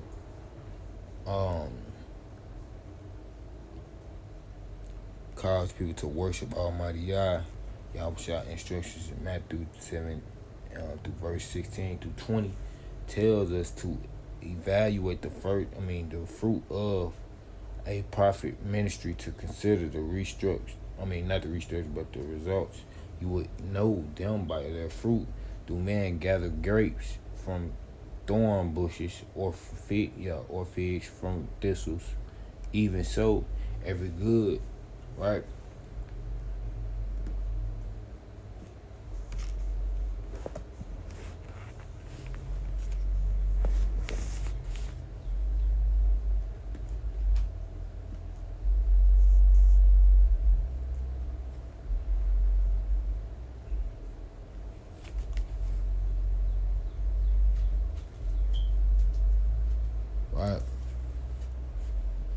Do man gather grapes from thorn bushes, or figs from thistles?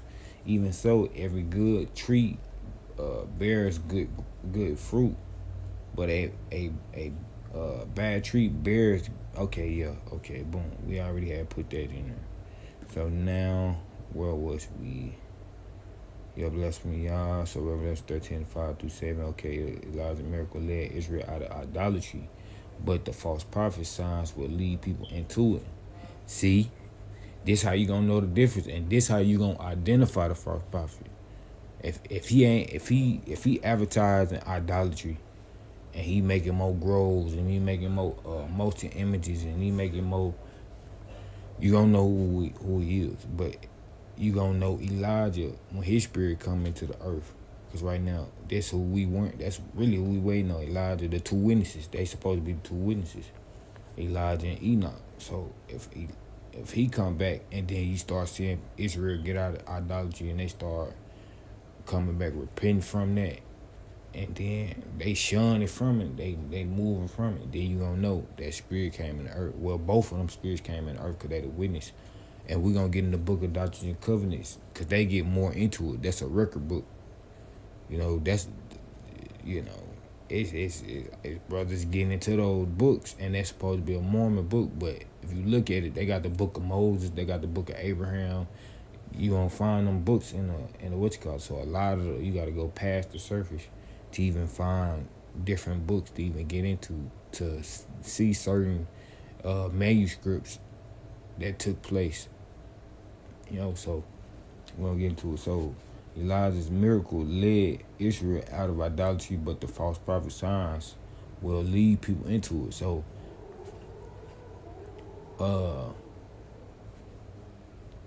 you gonna see, bro, if you paying attention and you doing like how a real Nazarene would do, you gonna watch over the word. You ain't gonna be moved unless it's just his will for you to be moved, and then you be deceived because that was just prophecy and that had to be fulfilled. And other than that, but you ain't gonna be moved.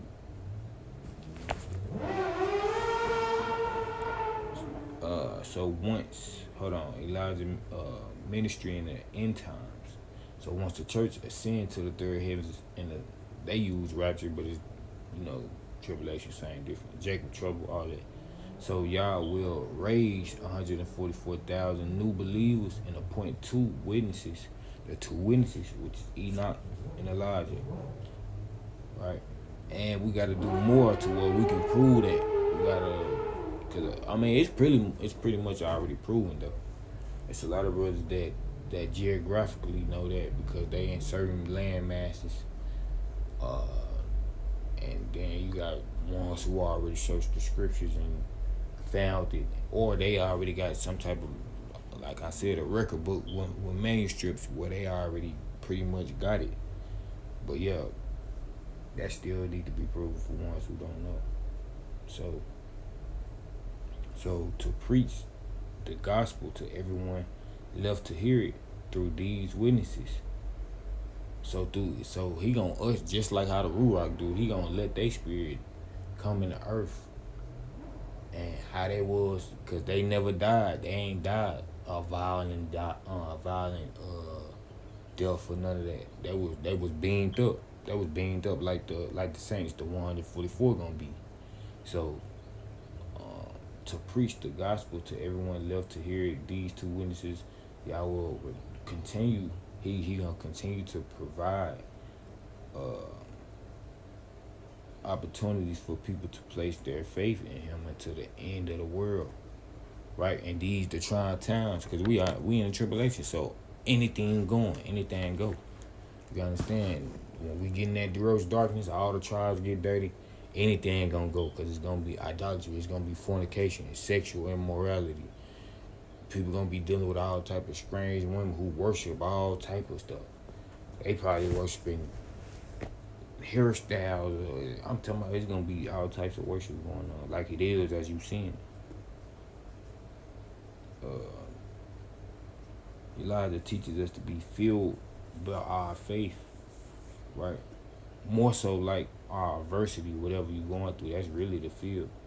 Your fuel that you should be using, everything that you go through.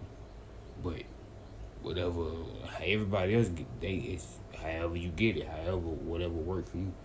Because everybody gotta walk their own path. They gotta work out their own salvation. At the end of the day, you gonna be on that white throne at the end of the day by yourself. So, most scholars believe on one of the 2 witnesses will be Elijah. Not concerned, but consider these similarity. The witnesses will ascend to the third heavens while still alive. Remember, they're gonna get beamed up, and it's gonna be like a natural death, because once they're in the sight of Abba, just like how Moses in the book of Moses, when we get in the book of the Doctrines and Covenants, I'm gonna show you in the book of Moses how he got in the sight of Abba, and he was resist his being was resist. He wanted to see Abba, but he couldn't even take that, so he died in the presence of him. And of course, Abba being who he was, he brought him back, and the celestials, the angels had to basically like pick him up, because you know how they always say in the scriptures, well, he fell on his face, they fell on their face. It was more like that scenario. I ain't get all the way in that book because they ain't got too many chapters in it. It only got like probably 6 or 7 at the most. But I only got to like the 4th, and it was really like I scanned and then got to that chapter, and that's what I read for that moment I got into that book. But okay, the witness will prevent rain from falling. Yeah. The fact that they said that, I want to get into a worship that's going on. They said, now number 2, bullet number 2, the witness will prevent, the 2 witnesses will prevent rain from falling. 1 Kings 17:1, Revelation 11:6, right? So you gonna notice that, right? When that time comes, you gonna notice when it's gonna be rain trying to come. And Abba he's still drying up the Euphrates. So if he drying up the Nile River, Euphrates and all these other rivers. That's the Mississippi. You seen Mississippi, bro? He drying it up. That's bro. That goes back to ancient Egypt. You know what I'm saying? If you look at Tennessee, Memphis. I mean, the Mississippi River go to Memphis and everything. Man, that's another story. But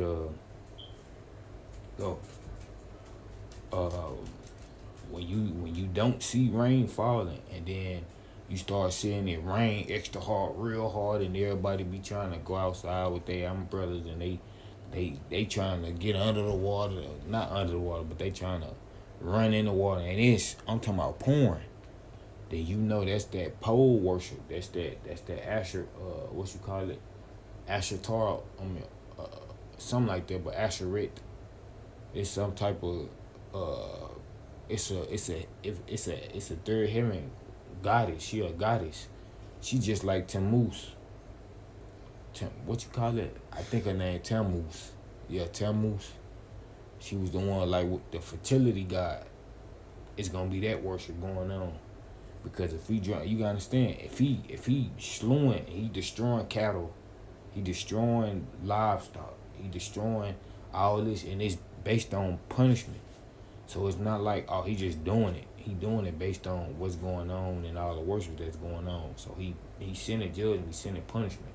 So if he doing that and he withdrawing back the water, and then you seeing all this rain, it's either arsenal because you got people trying to play God, because we live in that reality. We live in that world reality where that's going on too. Or you got people who band together and they in these secret fraternities, and they wanna make their crop grow. They wanna make their harvest grow. Not even knowing their harvest is not even about them. It's about hills. Cause if you harvesting now, this end time harvesting. This is all for whatever you sow, good or bad. You gotta get it. You gotta reap that. So. Yeah, that's the concept for that. But bullet number 3, the witnesses will employ fire in their ministry. I want to see what that is, but we're gonna get more into that back then. So the last bullet, the witnesses will minister for 3 years and 6 months, which mirrors the length of Elijah's drought. Right? So Revelation 11:4. Depicts the witnesses up as olive trees. Now, remember I was just talking about that in the menorah sticks, the lampstands. This imagery echoes an Old Testament description of the tabernacle furnishment. Now remember, and as time rolled by, he gonna establish David's tabernacles, right? Because that's the holy city at the end of the day. That's dealing with the holy city. That's dealing with Jerusalem. That's dealing with Zion at the end of the day. So, yeah, it got destroyed. They started doing bull worship in the temple. They started doing all this sexual worship in the temple. They started doing all that. They put abominations in the temple, all that. But it will be rebuilt, and it's going to be a new Jerusalem. All that. So there is a lampstand of solid gold with a bowl on top of it. And on the stand, 7 lamps with 7 pipes to be 7 lamps. The 2 olive trees are by it. One of the right of the bowl and the other at its left. Zechariah 4:2 to verse 3. The only man-made source of light in the tabernacle has a 7-branch menorah made of pure gold. Its bowl held enough oil to keep the 7 lamps burning. The nearby olive trees continuously drip olive oil into the bowl to keep the lamps lit. Olive oils represents the Holy Spirit, who has always been the power behind Yah's ministry to mankind in the dark days of the tribulation. 2 witnesses shall serve as lampsticks, shining the light of their testimony through the power of the Holy Spirit. which is the Ruach HaKodesh. So, yeah, that's the end of that, but, yeah, okay. Alright. So, with a brief shalom, we're going to get right back to it. We're going to get right back to it, and we're going to keep, keep being watchful in these hours. The reason why I said that when you look at the war, okay, well, we know that the spiritual warfare is those who have light and against darkness, right? So we know those who have the spirit of our Heavenly Father through accepting Yahushua HaMashiach, the Holy Spirit, the set apart spirit, the Ruach HaKodesh, right? That's the spiritual warfare. Light against darkness. Those who have the satanic spirit, the dark spirit, the anti-Mashiach spirit, right? Well, that's the spiritual warfare. That's one aspect of the spiritual warfare. The other aspect of the spiritual warfare was always the 12 tribes of Israel against the 13 bloodline satanic families, because their goal was to exterminate the 12 tribes of Israel, because the woman is Israel. Mashiach comes through the line of the woman. Come on, y'all. The seed of the woman, the seed, who is the seed of Israel? Who is the woman is Israel. Well, who is the woman's seed? The woman's seed is Yahushua HaMashiach, who comes from one of the 12 tribes of Israel, the tribe of Judah, the tribe of Yahudah, right? So then that means that the goal, well, since Satan couldn't take out Yahushua HaMashiach, then that means that Satan's family was looking to take out the 12 tribes of Israel.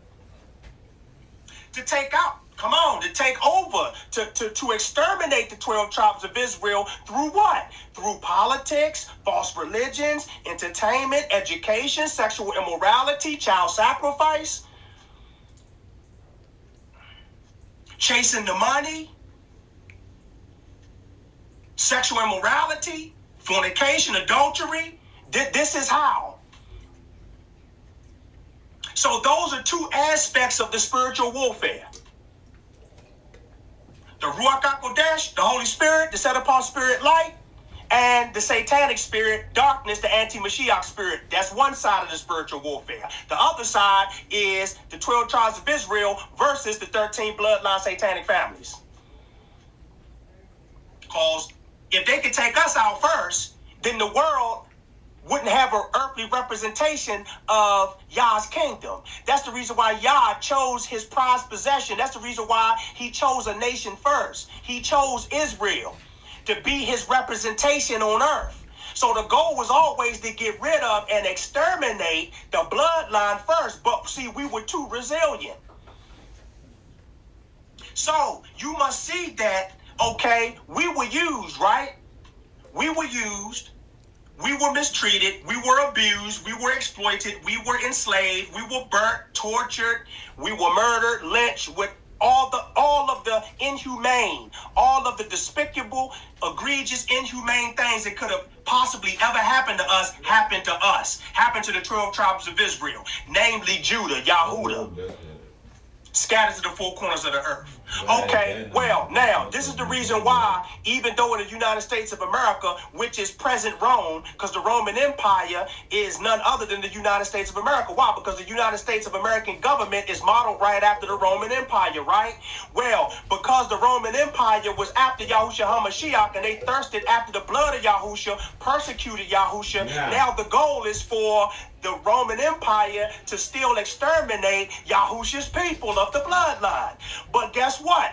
Now, because we were too resilient, now the goal is for this much bigger Roman Empire, which is the United Nations, which is 193 countries all brought together against humanity. Because, wait a minute, if we can't stop the bloodline of the Hebrews, if we can't stop the bloodline, if we can't stop the 12 tribes of Israel through the bloodline, if we can't stop Yahushua HaMashiach's bloodline, then we're going to stop the ones who could receive him by the Spirit. That means that we're going to take out everybody. We're going to take out Asians, Chinese, Japanese, Caucasians, Hispanics. We're going to take out black folk. We're going to definitely take them out. You understand that? So the goal is always to come against humanity as a whole, because is always a chance, there's always a possibility that those of the other nations may cling on to Yahushua HaMashiach, Yahusha, and receive the Ruach HaKodesh and be able to fight this enemy, to fight spiritually. You understand that? So that's what you're looking at. It's the seed of the serpent. The seed of the serpent and the seed of the woman. The seed of the serpent, who's the seed of the serpent? The seed of the serpent is the anti-Mashiach. So the anti-Mashiach is the son of Satan. That's Satan's son. So, but in between the serpent, in between Satan and the anti-Mashiach, look at all of the anti-Mashiach spirits that has to operate to implement and bring in this anti-Mashiach.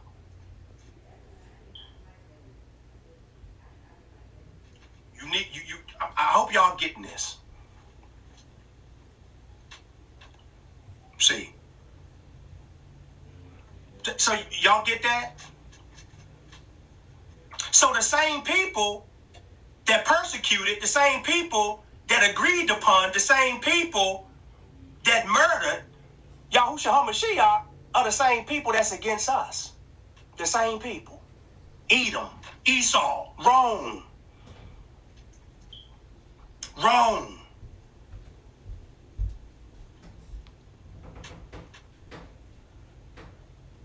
All right?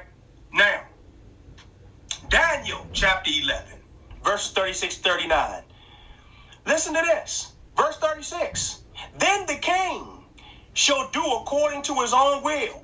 He shall exalt and magnify himself above every Elohim.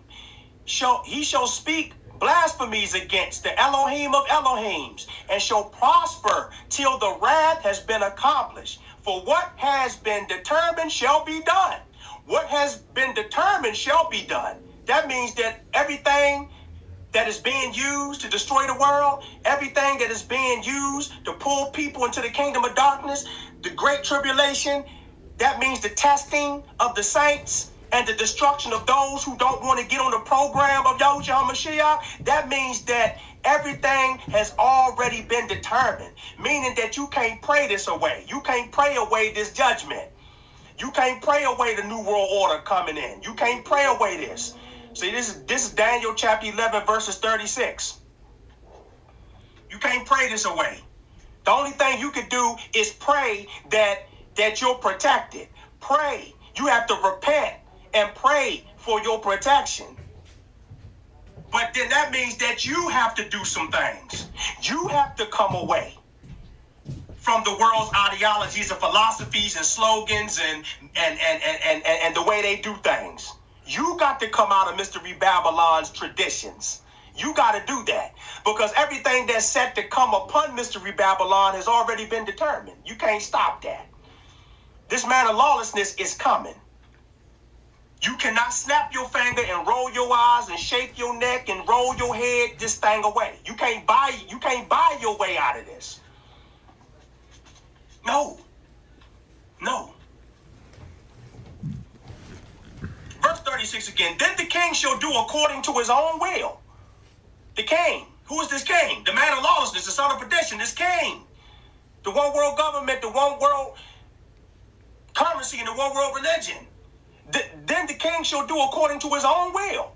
He shall exalt and magnify himself above every Elohim. Shall speak blasphemies against Elohim, the Elohim of Elohims, and shall prosper. He shall prosper. That means that the persecutions, he will prosper in persecuting saints. He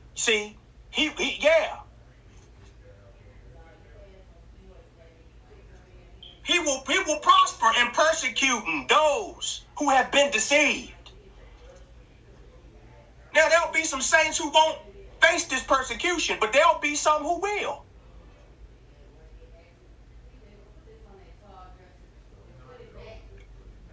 All right? So, then the king shall do according to his own will. He shall exalt and magnify himself above every Elohim. Shall speak blasphemies against the Elohim of Elohims, and shall prosper till the wrath has been accomplished.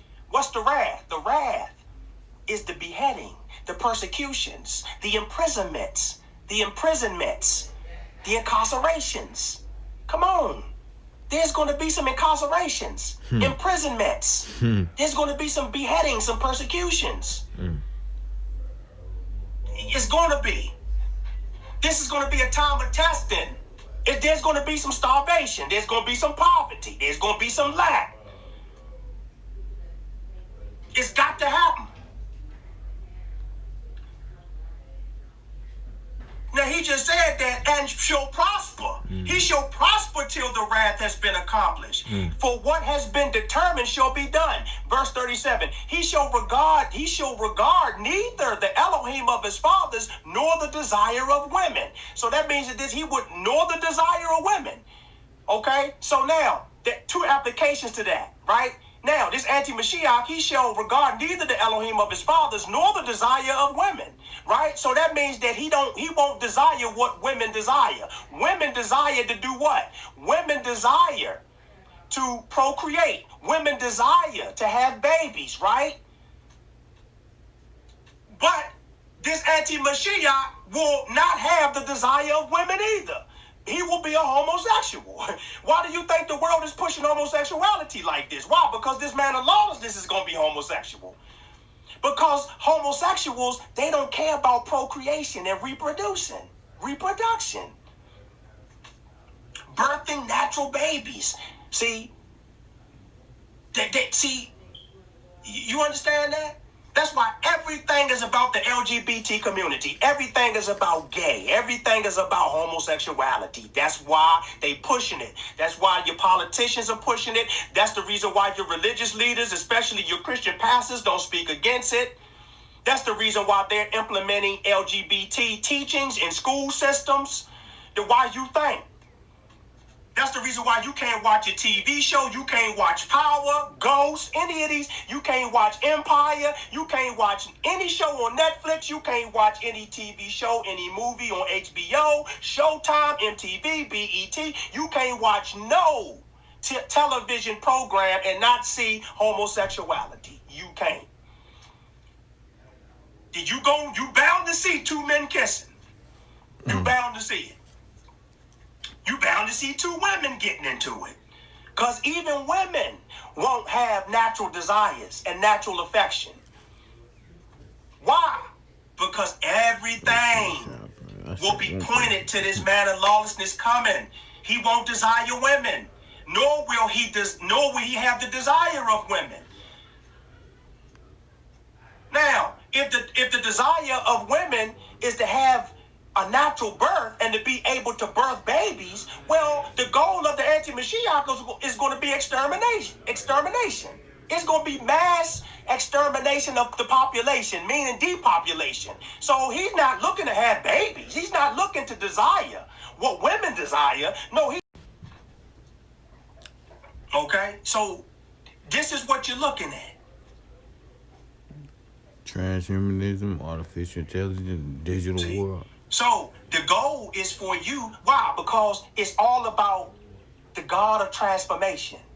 This Baphomet, the goat, the God of the Freemasons, the transgender goat. Hey. Masculine and feminine energy. So the fact that he just touched on that was, the Baphomet, the Messianic deity. That's been pushed most among the youth. You know what I'm saying? And you'll see the signature. Cause what was that I pulled up? It's like when you wear all this black. Let me see.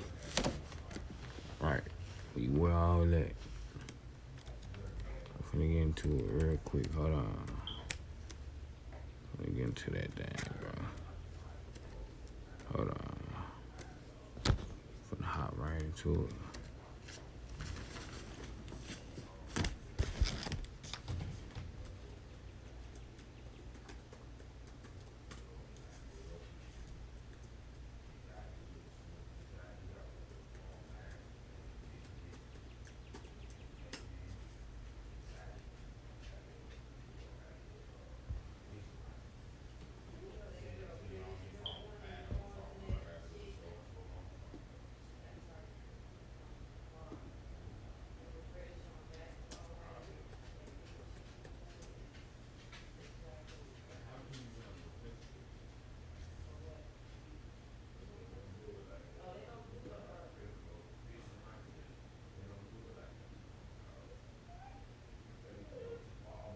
Oh, yeah.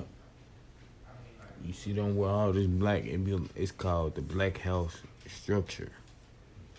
It's dealing with this certain type of black magic. Alright. Let me see. Hold on. It said when creating a black house structure, it is designed to house demonic, satanic, negative entities using as a trade exchange for receiving earthly power or material possessions, right? Demonic or imposter spirits will trade knowledge or power in some way in exchange for the person's soul, light, or life force energy, or blood, or sexual sacrifices, which results in the astral bindings, attachment cords that are connected to these lower spiritual entities that continue to parasitize the human energy field. When a person becomes in consent with satanic forces, they are agreeing to be in servitude and binding to the will of these lower primitive forces, right? Which will continue to access energetic bonds of that person throughout the current identity into the death process. Many people do not realize when they conjure demonic or satanic forces, they invite in negative so-called aliens or foreign species also, right? Who will take advantage of that person through implants, siphoning of a host of other issues concerning access to the human energy field or light body. When a human is in consent with satanic forces, they lose their spiritual sovereignty and become servitude to these forces and earthly life and death. Once these entities are invited into the human body, they do not want to leave. So that's kind of like that seven legion or them seven demon concepts. So once these entities are invited into the human body, they do not want to leave. Over time, they take over the mind and body to increase pain, will trick the person's mind, continue with delusions, may hunt or torment the person into black depression, addiction, and misery, and they can be hard to get rid of and clear from the body. These types of black magic practices easily lead to partial or full possession of the human body from other world spirits, human or non-human identity that leaks inside the body and stay attached to the person's energy field. Many people on the earth today that are very negative, violent, feel miserable, or play out negative emotional dramas repeatedly are suffering from the soul fermentation and have a satanic force attachment, right, or possession, right. So that being, you see,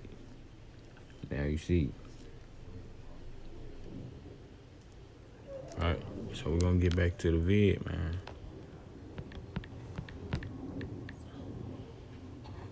As above, so below. That's what you're looking at.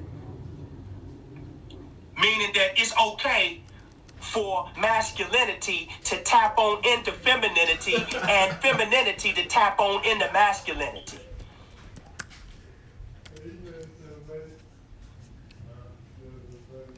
See? It's okay. It's okay to be a pedophile. It's okay to be a beast. Bestiality. It's okay.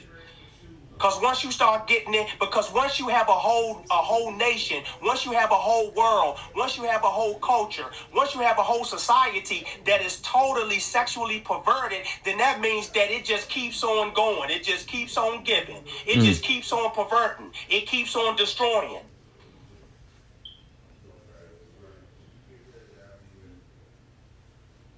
See?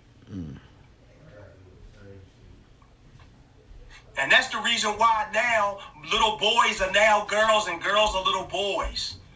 That's the reason why. Why? Because they are already programming and priming children to accept this world of transhumanism and transgenderism and bestiality and cyborgs and robots, and that's the reason why. DNA altered and all of this crazy stuff that they doing to set up Satan's kingdom. That's what this is about.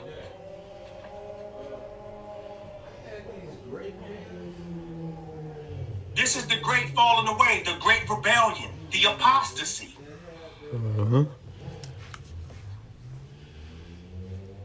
An inhumane, monstrous system of conquest. That's what you're looking at. So look, verse 37, he shall regard neither the Elohim of his fathers nor the desire of women, nor regard any Elohim, for he shall exalt himself above them all. So this anti-Mashiach is going to exalt himself above them all. And that's what you're looking at. Why do you think all of these fraternities and sororities, why do you think that at the foundation of them, right, at the height of them and at the foundation of them is always sexual perversion? It's always a sexual spirit. Why do you think they do these sexual dances and they do these sexual performances and they do these sexual formations? They got to stand in line, and the men got to stand in line with their body parts, with their sexual organs pressed up against the buttocks of the man in front of him. Why do you think they got to do that? Why do you think everything is always sexual? Because that's what was at the height of these pagan civilizations. And that's the reason why these fraternities and sororities are rooted in this ancient mystery knowledge and the sexual perversion of these ancient pagan nations. That's the reason why the gods that they worship are none other than the Nephilim. That's what these gods are. These Egyptian, Babylonian, Grecian, and Roman gods that these fraternities and sororities worship, these are the Nephilim. That's who these gods are. Osiris and Set and Zeus and Horus and Mithra and Diana and Apollo,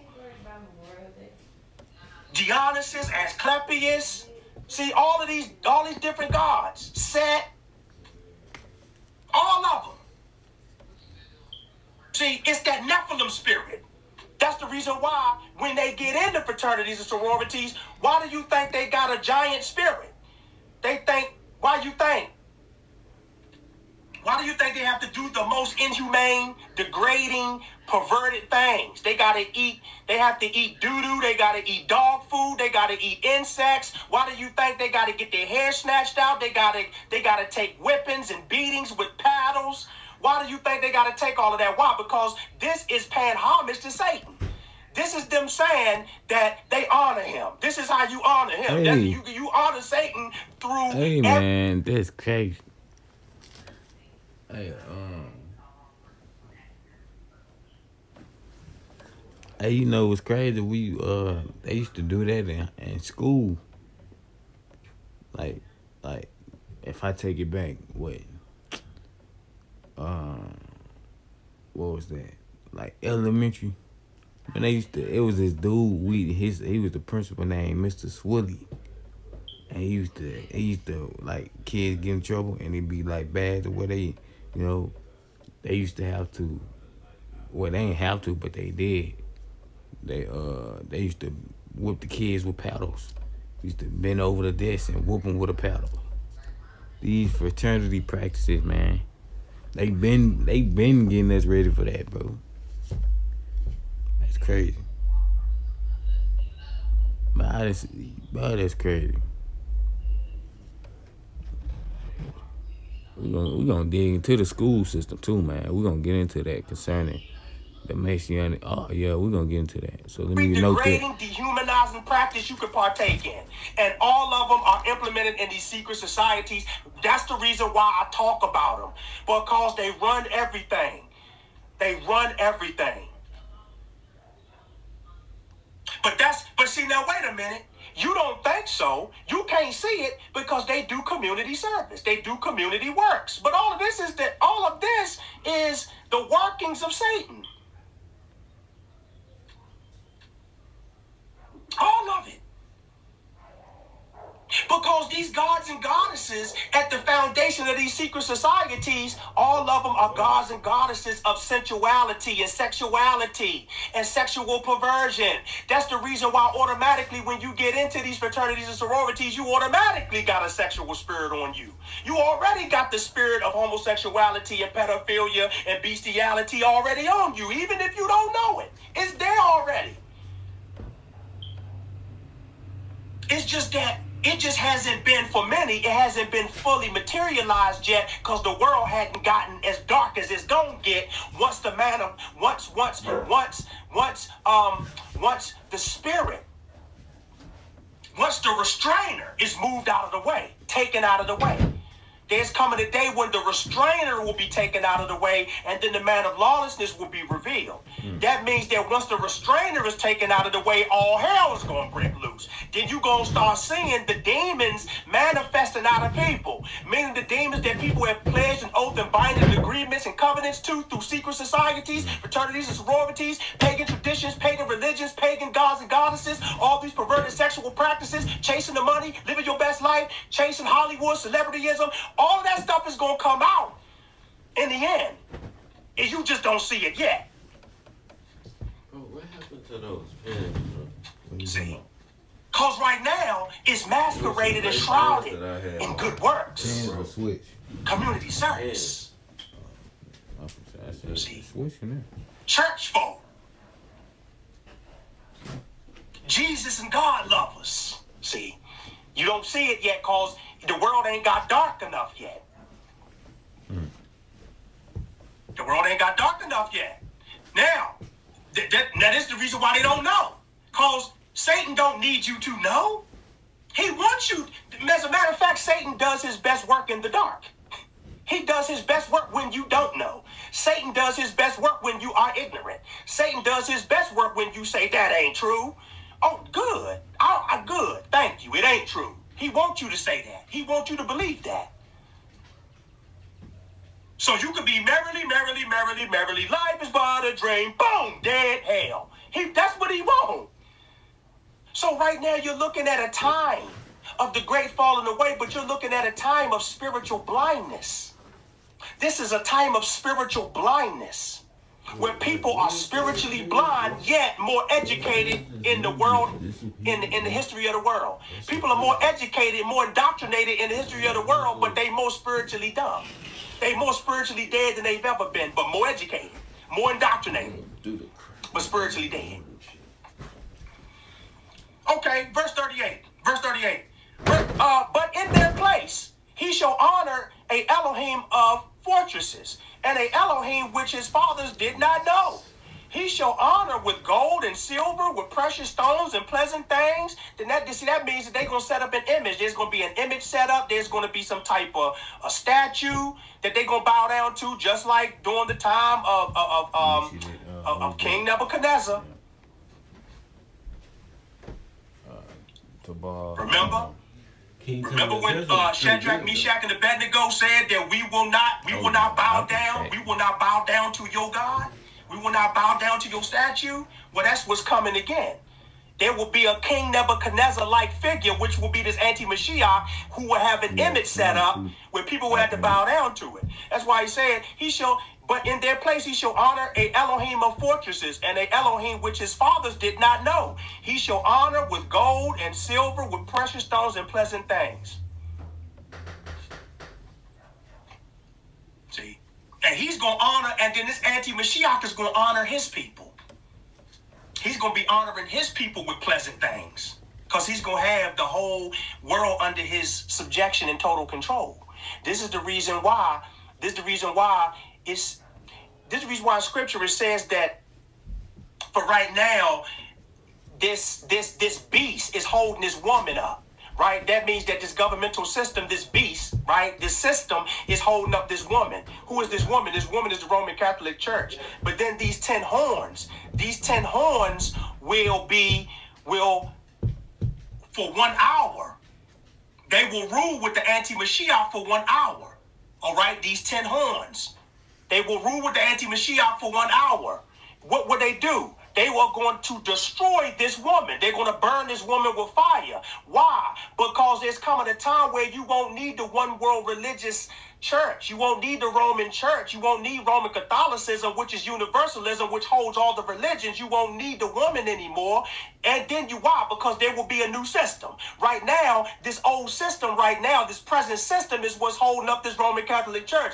That's the reason why all of your religions are still flourishing. That's the reason why Christianity is still 2.38 billion members on the ground with 45,000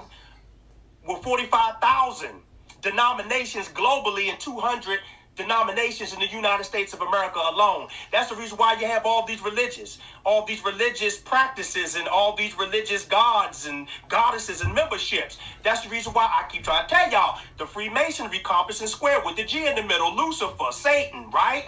All the religions surround this G, this compass and square. Who is the god of Freemasonry? Lucifer, Satan. And all these religions are going to be destroyed. And you could be all these religions and belong to the Roman Catholic Church. So what's holding this woman up right now?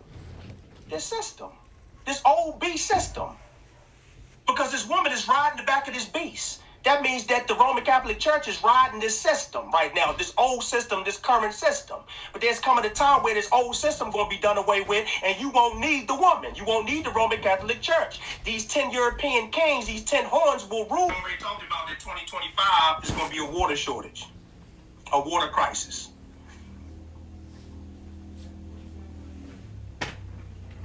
Okay?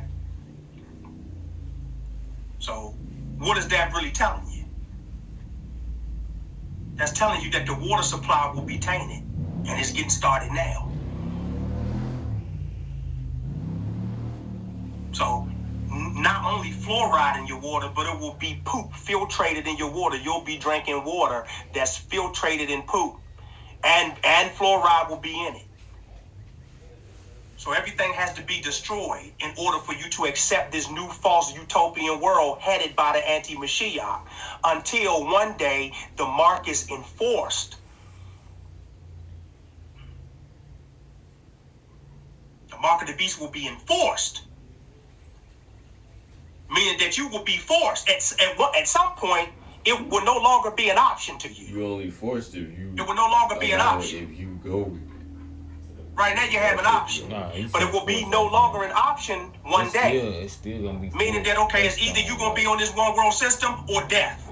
You ain't gonna have too many options. But like the Dark Ages are coming again, where they will outlaw Scripture. They will outlaw the Bible like they are already starting to do now.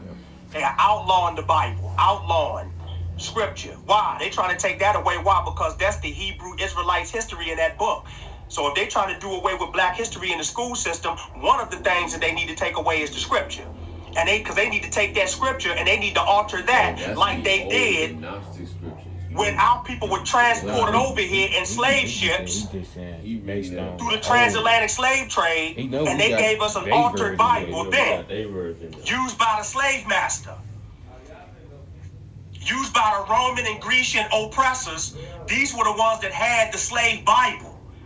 They had a Bible, and the slave Bible was published in 1807. But they're looking to do it again. The Bible was outlawed. And remember, the Bible was outlawed. The scriptures were outlawed until we were given an altered version of it. See, they first had to outlaw it till they gave us an altered version. Well, that's what they're going to do again. Because this Bible that they are looking to construct and facilitate has to be New World Order ready.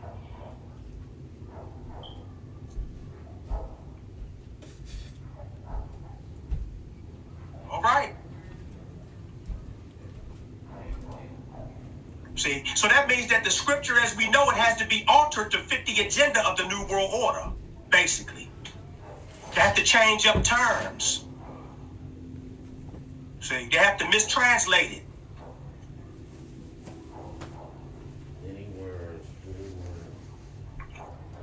Find excitement on the road in a new 2023 Kia Forte. The Forte stands out with unmistakable. You know that you got to know that. That's the reason why. That's the reason why you have to have y'all's word hidden in your heart.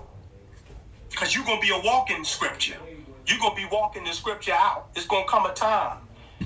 It's going to come a time where there won't be the word available. Y'all won't be speaking. The word won't be available. It'll be a death penalty. It'll be a death penalty to even be seen walking around with the real scriptures, just like it was during the Dark Ages. When the Roman Empire was ruling the world for over 1,000 years. Before it became divided. I mean, Rome is still ruling today, but Rome now are the 10 toes. Rome now is the European Union, the Europeans, right? The European nations. That's what Rome is now. But before Rome was picked apart by these 10 barbarian tribes, these Europeans, Rome was in its full iron state. During the time of the papacy's rule from 538 AD to 1798, when the papacy ruled for 1,000 years, when he ruled for 1,260 days. And that was when the Bible was outlawed. And if you were, that's why it was called the Dark Ages. It was called the Dark Ages because if you were caught walking around with the scripture, you were burnt. You were beheaded. You were burnt. You were tortured. You were killed. You were murdered. And so this is what's happening today. That's the main reason why a lot of white people left. And so, you know, came here in order to. That's what they're doing. Why they created different. You know, so you're talking about right now, people are being persecuted right now. You're talking 90 million Chinese Nazarene. That's why people like Martin I want to say Luther Christians because that's what they say, but they don't know. No, you're not a Christian. You're Nazarene. 90 Chinese Nazarene.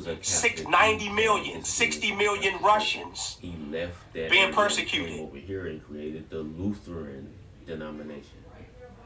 Different denominations of religion that descends from Catholicism. And what you're looking at is you're just looking at the persecution coming on down the line. The persecution is gonna come on dwindling down. That's why I say whatever you see in these other countries, whatever you see in these other nations, it's just coming to America.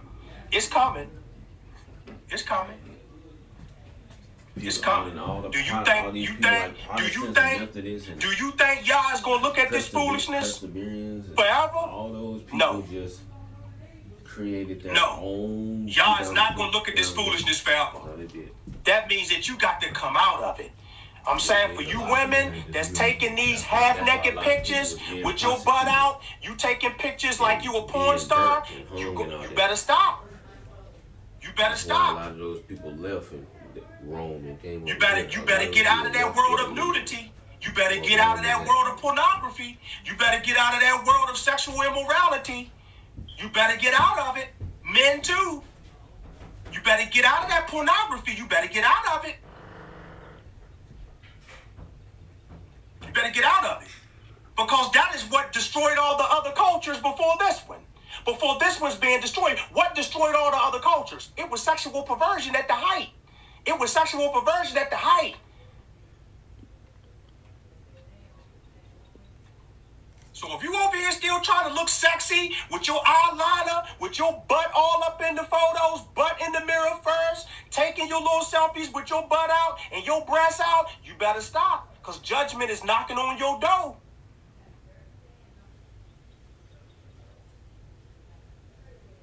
It's time's up. It's time out for that sexiness, foolishness. Because you are drawing men into lust. Yeah, men have to take responsibility for themselves. They need to be self-controlled. But listen, women, listen, sisters, y'all got to do better. Now, you know men go by what they see. You know that. That's why you do it. You do that because you want people to look at you. And so you are causing y'all's little ones to stumble. And what did Yahusha say? He said, look, if you cause one of mine to stumble, if you cause one of these little ones of mine to stumble, it will be better for you to hang a millstone around your neck and drown at the bottom of the sea. If you cause one of my little ones to stumble, meaning those who are babies in him, those who are trying to walk with him, these what he means by his little ones. Little kids, little children too. But little ones in the spirit. One of his little ones that don't know the word like that, trying to get an understanding of the word, trying to walk right, trying to live right, trying to live holy. And you out here causing one of Yahushua's little ones to stumble, it would be better for you to hang a millstone around your neck and drown at the depths of the sea. I'm telling you. You male shrine prostitutes, you male call boys, y'all better get out of this sexual perversion. I'm telling you. You better come out of it. Because that's what's destroying Mystery Babylon. It's sex. It's sexual pleasure. That's what's doing it. Because everything is rooted in sex. Your Christmas celebration is rooted in sex. Your Easter is rooted in sex. Ishtar, Semiramis, the moon goddess of sensuality, sexuality, lust. Easter.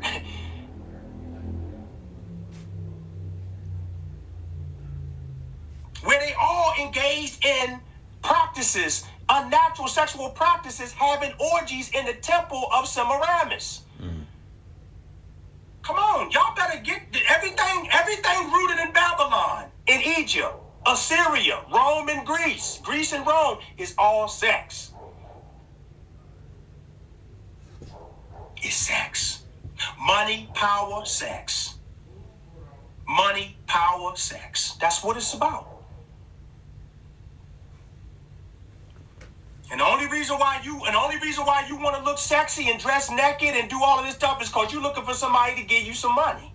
It's all about money. Sex sales. Sex sales.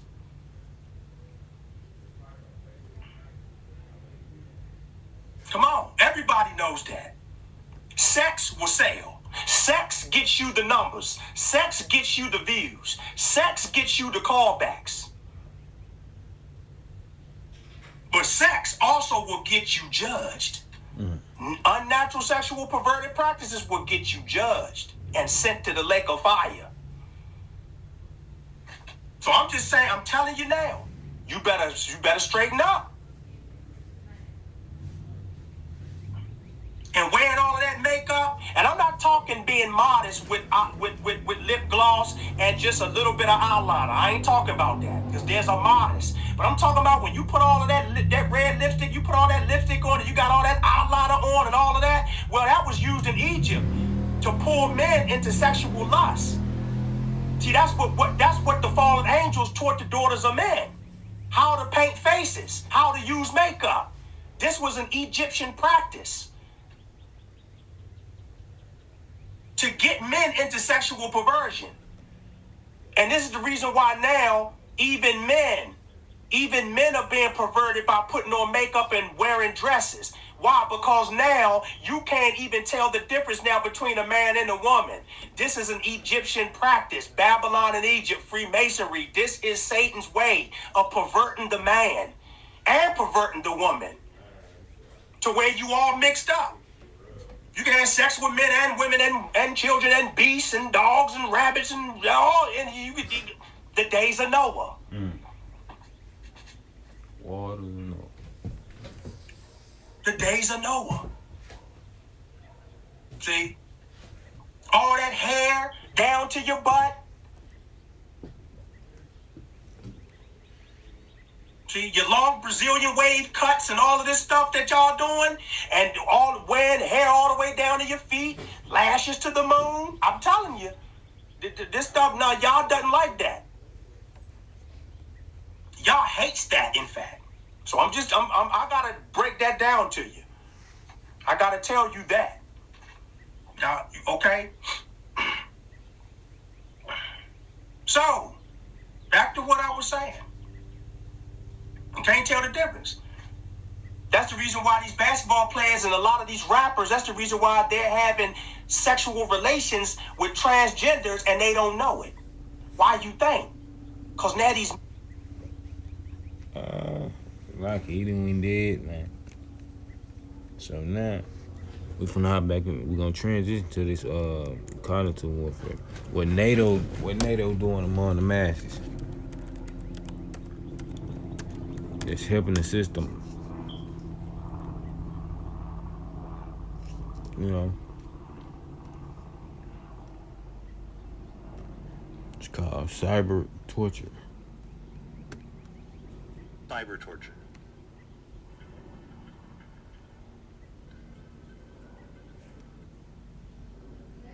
Unfortunately, their voices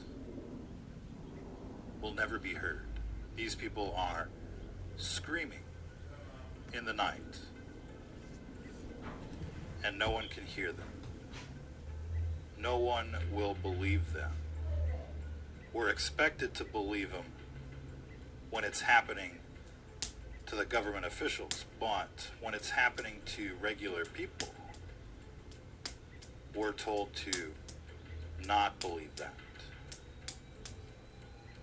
What's interesting here is that most recently, the United Nations has recognized this type of attack as cyber torture, a new term coined by the New World Order. Cyber torture. Crimes against humanity where millions of targeted victims worldwide are remotely assaulted with electromagnetic weapons. And when you listen to what the victims have to say, it's absolutely devastating. It destroys their lives. Many of them become homeless, paranoid, and of course it has a very negative effect on their well-being. Countless people have been not only tortured, but killed by these weapons. The end result looks like a heart attack, looks like a stroke, looks like natural causes. And so there's never a news article. Deep State, Secret Service, New World Order takes out another activist, takes out another citizen in the name of tyranny, in the name of evil, in the name of domination. People are experiencing electromagnetic attacks, assaults in their homes while they sleep, coming in from every direction. Front, back, left, right, up, down. Tracking people wherever they go. Endless targeting that lasts for years, that never goes away, that follows people to other countries, cross-country, even government officials. We're talking about millions of victims right now getting targeted by these attacks. And so, for the most part, it has to be automated. There can't be these many goon squads out there. Imagine all the people that it would take to attack just one person. We're talking about a dozen people. Multiply that by millions of victims. You're talking about millions and millions of covert operatives sneaking around, irradiating people. What we've come to realize is that while special ops crews might be conducting some of these activities, reconnaissance, setting up a location, hey, y'all seen a cone? It was a cone. There's a high probability that you ain't got that mixed up with my cone.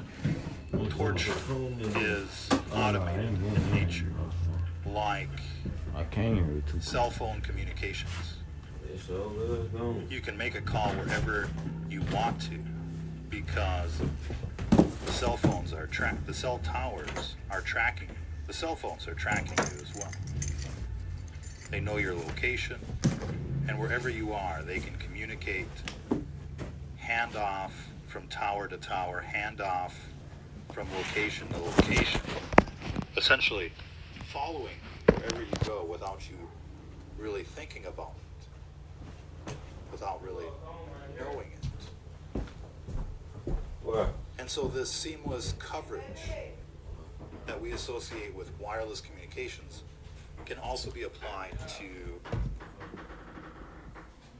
this type of torture, because essentially we're talking about the same type of technology, the same type of tracking, the same type of seamless integration into people's lives wherever they go. And so we've come to understand that it's not just people being tortured by other people, but essentially people are being tortured by machines, networks, computers, cell phones, routers, cell towers, even other forms of transmitters, such as radar. And so how does a network like this work? Perhaps something like peer-to-peer sharing, except that the information that's being shared from one transmitter to another is targeting information, like a computer virus that commandeers networked devices. You've heard of smart cities, you've heard of the Internet of Things. This is the Internet of Things, tracking you and irradiating you because you're on the list. And essentially that's all that it would take to have your profile added to a list, and the system knows who you are. It knows your voice, it knows your morphology, what you look like, how you walk. In fact, these technologies are so advanced, they can recognize you by your heartbeat. No cell phone required. No other identification required, such as facial recognition or sniffing your credit cards. Notice how all of the credit cards have microchips now. They can even sniff your tags on your clothes. But this system has a million ways of tracking you wherever you go. And of course, people assume, for the most part, that it's the neighbors. It's the people next door. It's the building next door. And it is, but it's their router. It's the Skynet. It's the NSA. It's the deep state that is targeting people. Once you become an enemy of the state, the process is automated. Automated for elimination. And the end result looks like a stroke. It looks like a heart attack. But millions of people have experienced the symptoms of cyber torture. Heart palpitations, headaches, sharp pains, body aches.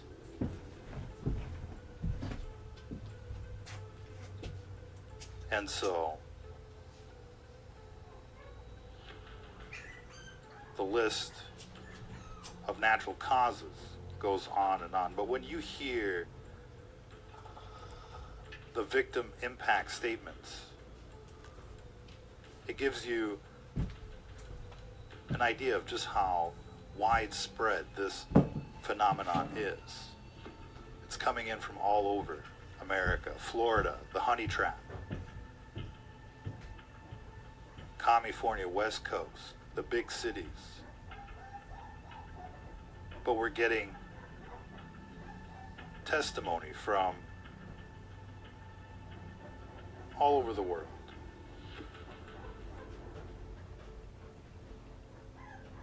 just about every country has reported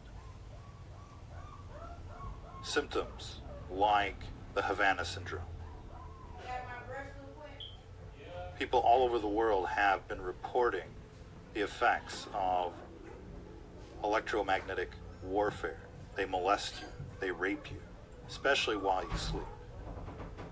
They try to tire you out. If you've ever woken up extremely fatigued or dehydrated, it's because they've been cooking you all night, slow cooking you, if you're not a huge priority. And there's no telling how many people have been victimized and they don't even know it. But this is so widespread.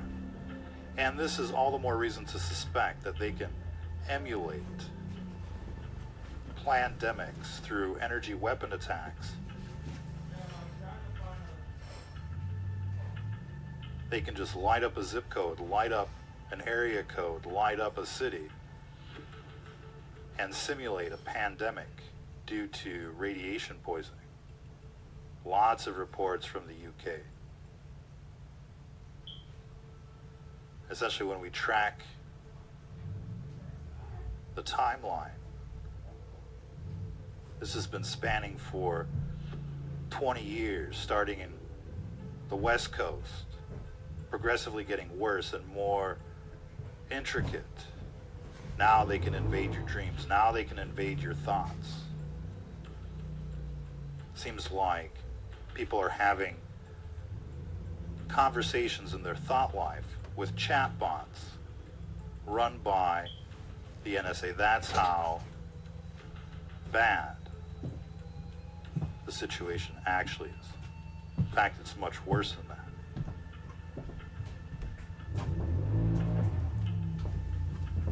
But countless people have been victimized by this technology.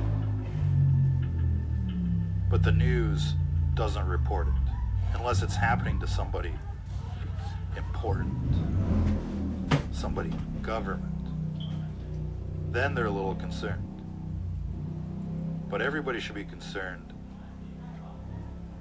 about what's happening because anybody could be next. And chances are it's already happening to you.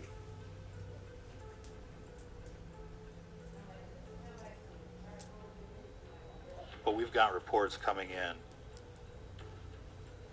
from everywhere.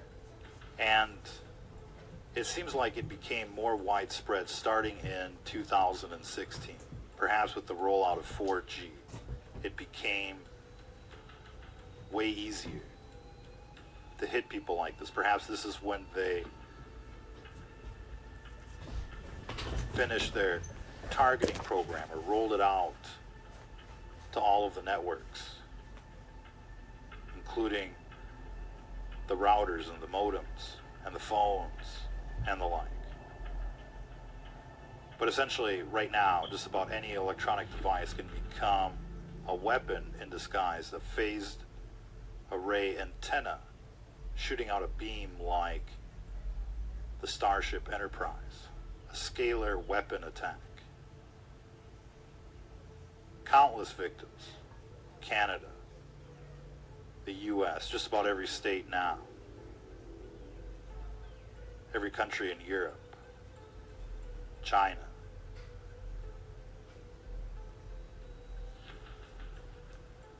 But we definitely see a place of origin. The UK, the West Coast, Silicon Valley, Seattle, home turf of Bill Gates. That's where we're seeing the points of origin spreading out worldwide. Countless victims.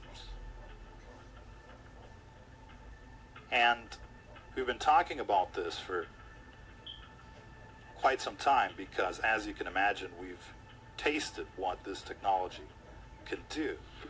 And so we recommend that people prepare a safe room,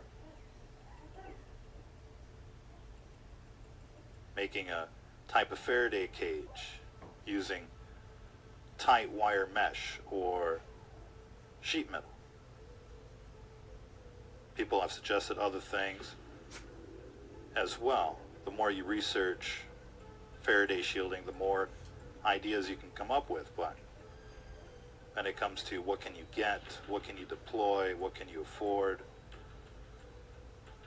everybody would love to have an EMF bunker right now, but most people can only afford a room. But these attacks are coming from all directions, including underground. And the assumption is that it's coming from the basement. The video guy is fired. The assumption is that it's coming from the basement or the building next door. And to a certain extent, it could be happening that way, especially if you live in an apartment. But we're also learning that they're using the sewer systems.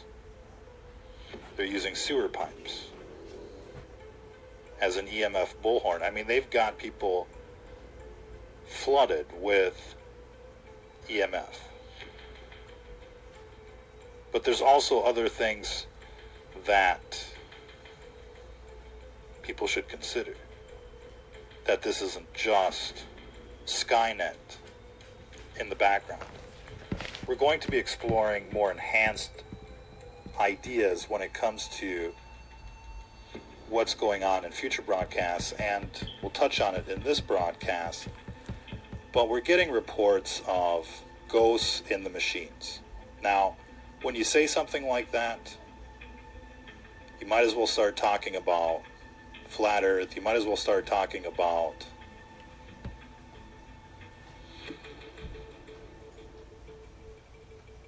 many other things. As soon as you start talking about ghosts in the machines, it's literally the pages of the Bible playing out before your very eyes. Demons, spiritual wickedness, flowing through the wires, invading the machines. Perhaps the problem isn't just software, perhaps it's not just computers being hacked or cell towers being hacked, but perhaps we're talking about something much more radical. And we're introducing this idea because we feel like there's a symbiosis between what's happening in the world right now and the dark side, if you will. World events seem to be controlled by evil. Quite literally, the devil and its armies of demons and the like.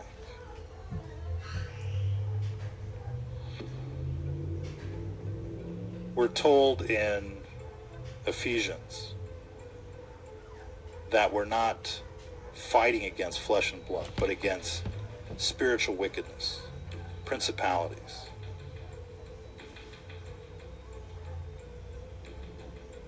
In the Gospels, we're told that we're fighting a legion of doom. And when people think of the evil that we're up against, they think of it probably in terms of a battlefield full of demonic forces, shadow people. But essentially, the reports are that the situation is much more nebulous than that. And nebulous is really the term, amorphous. We're not just talking about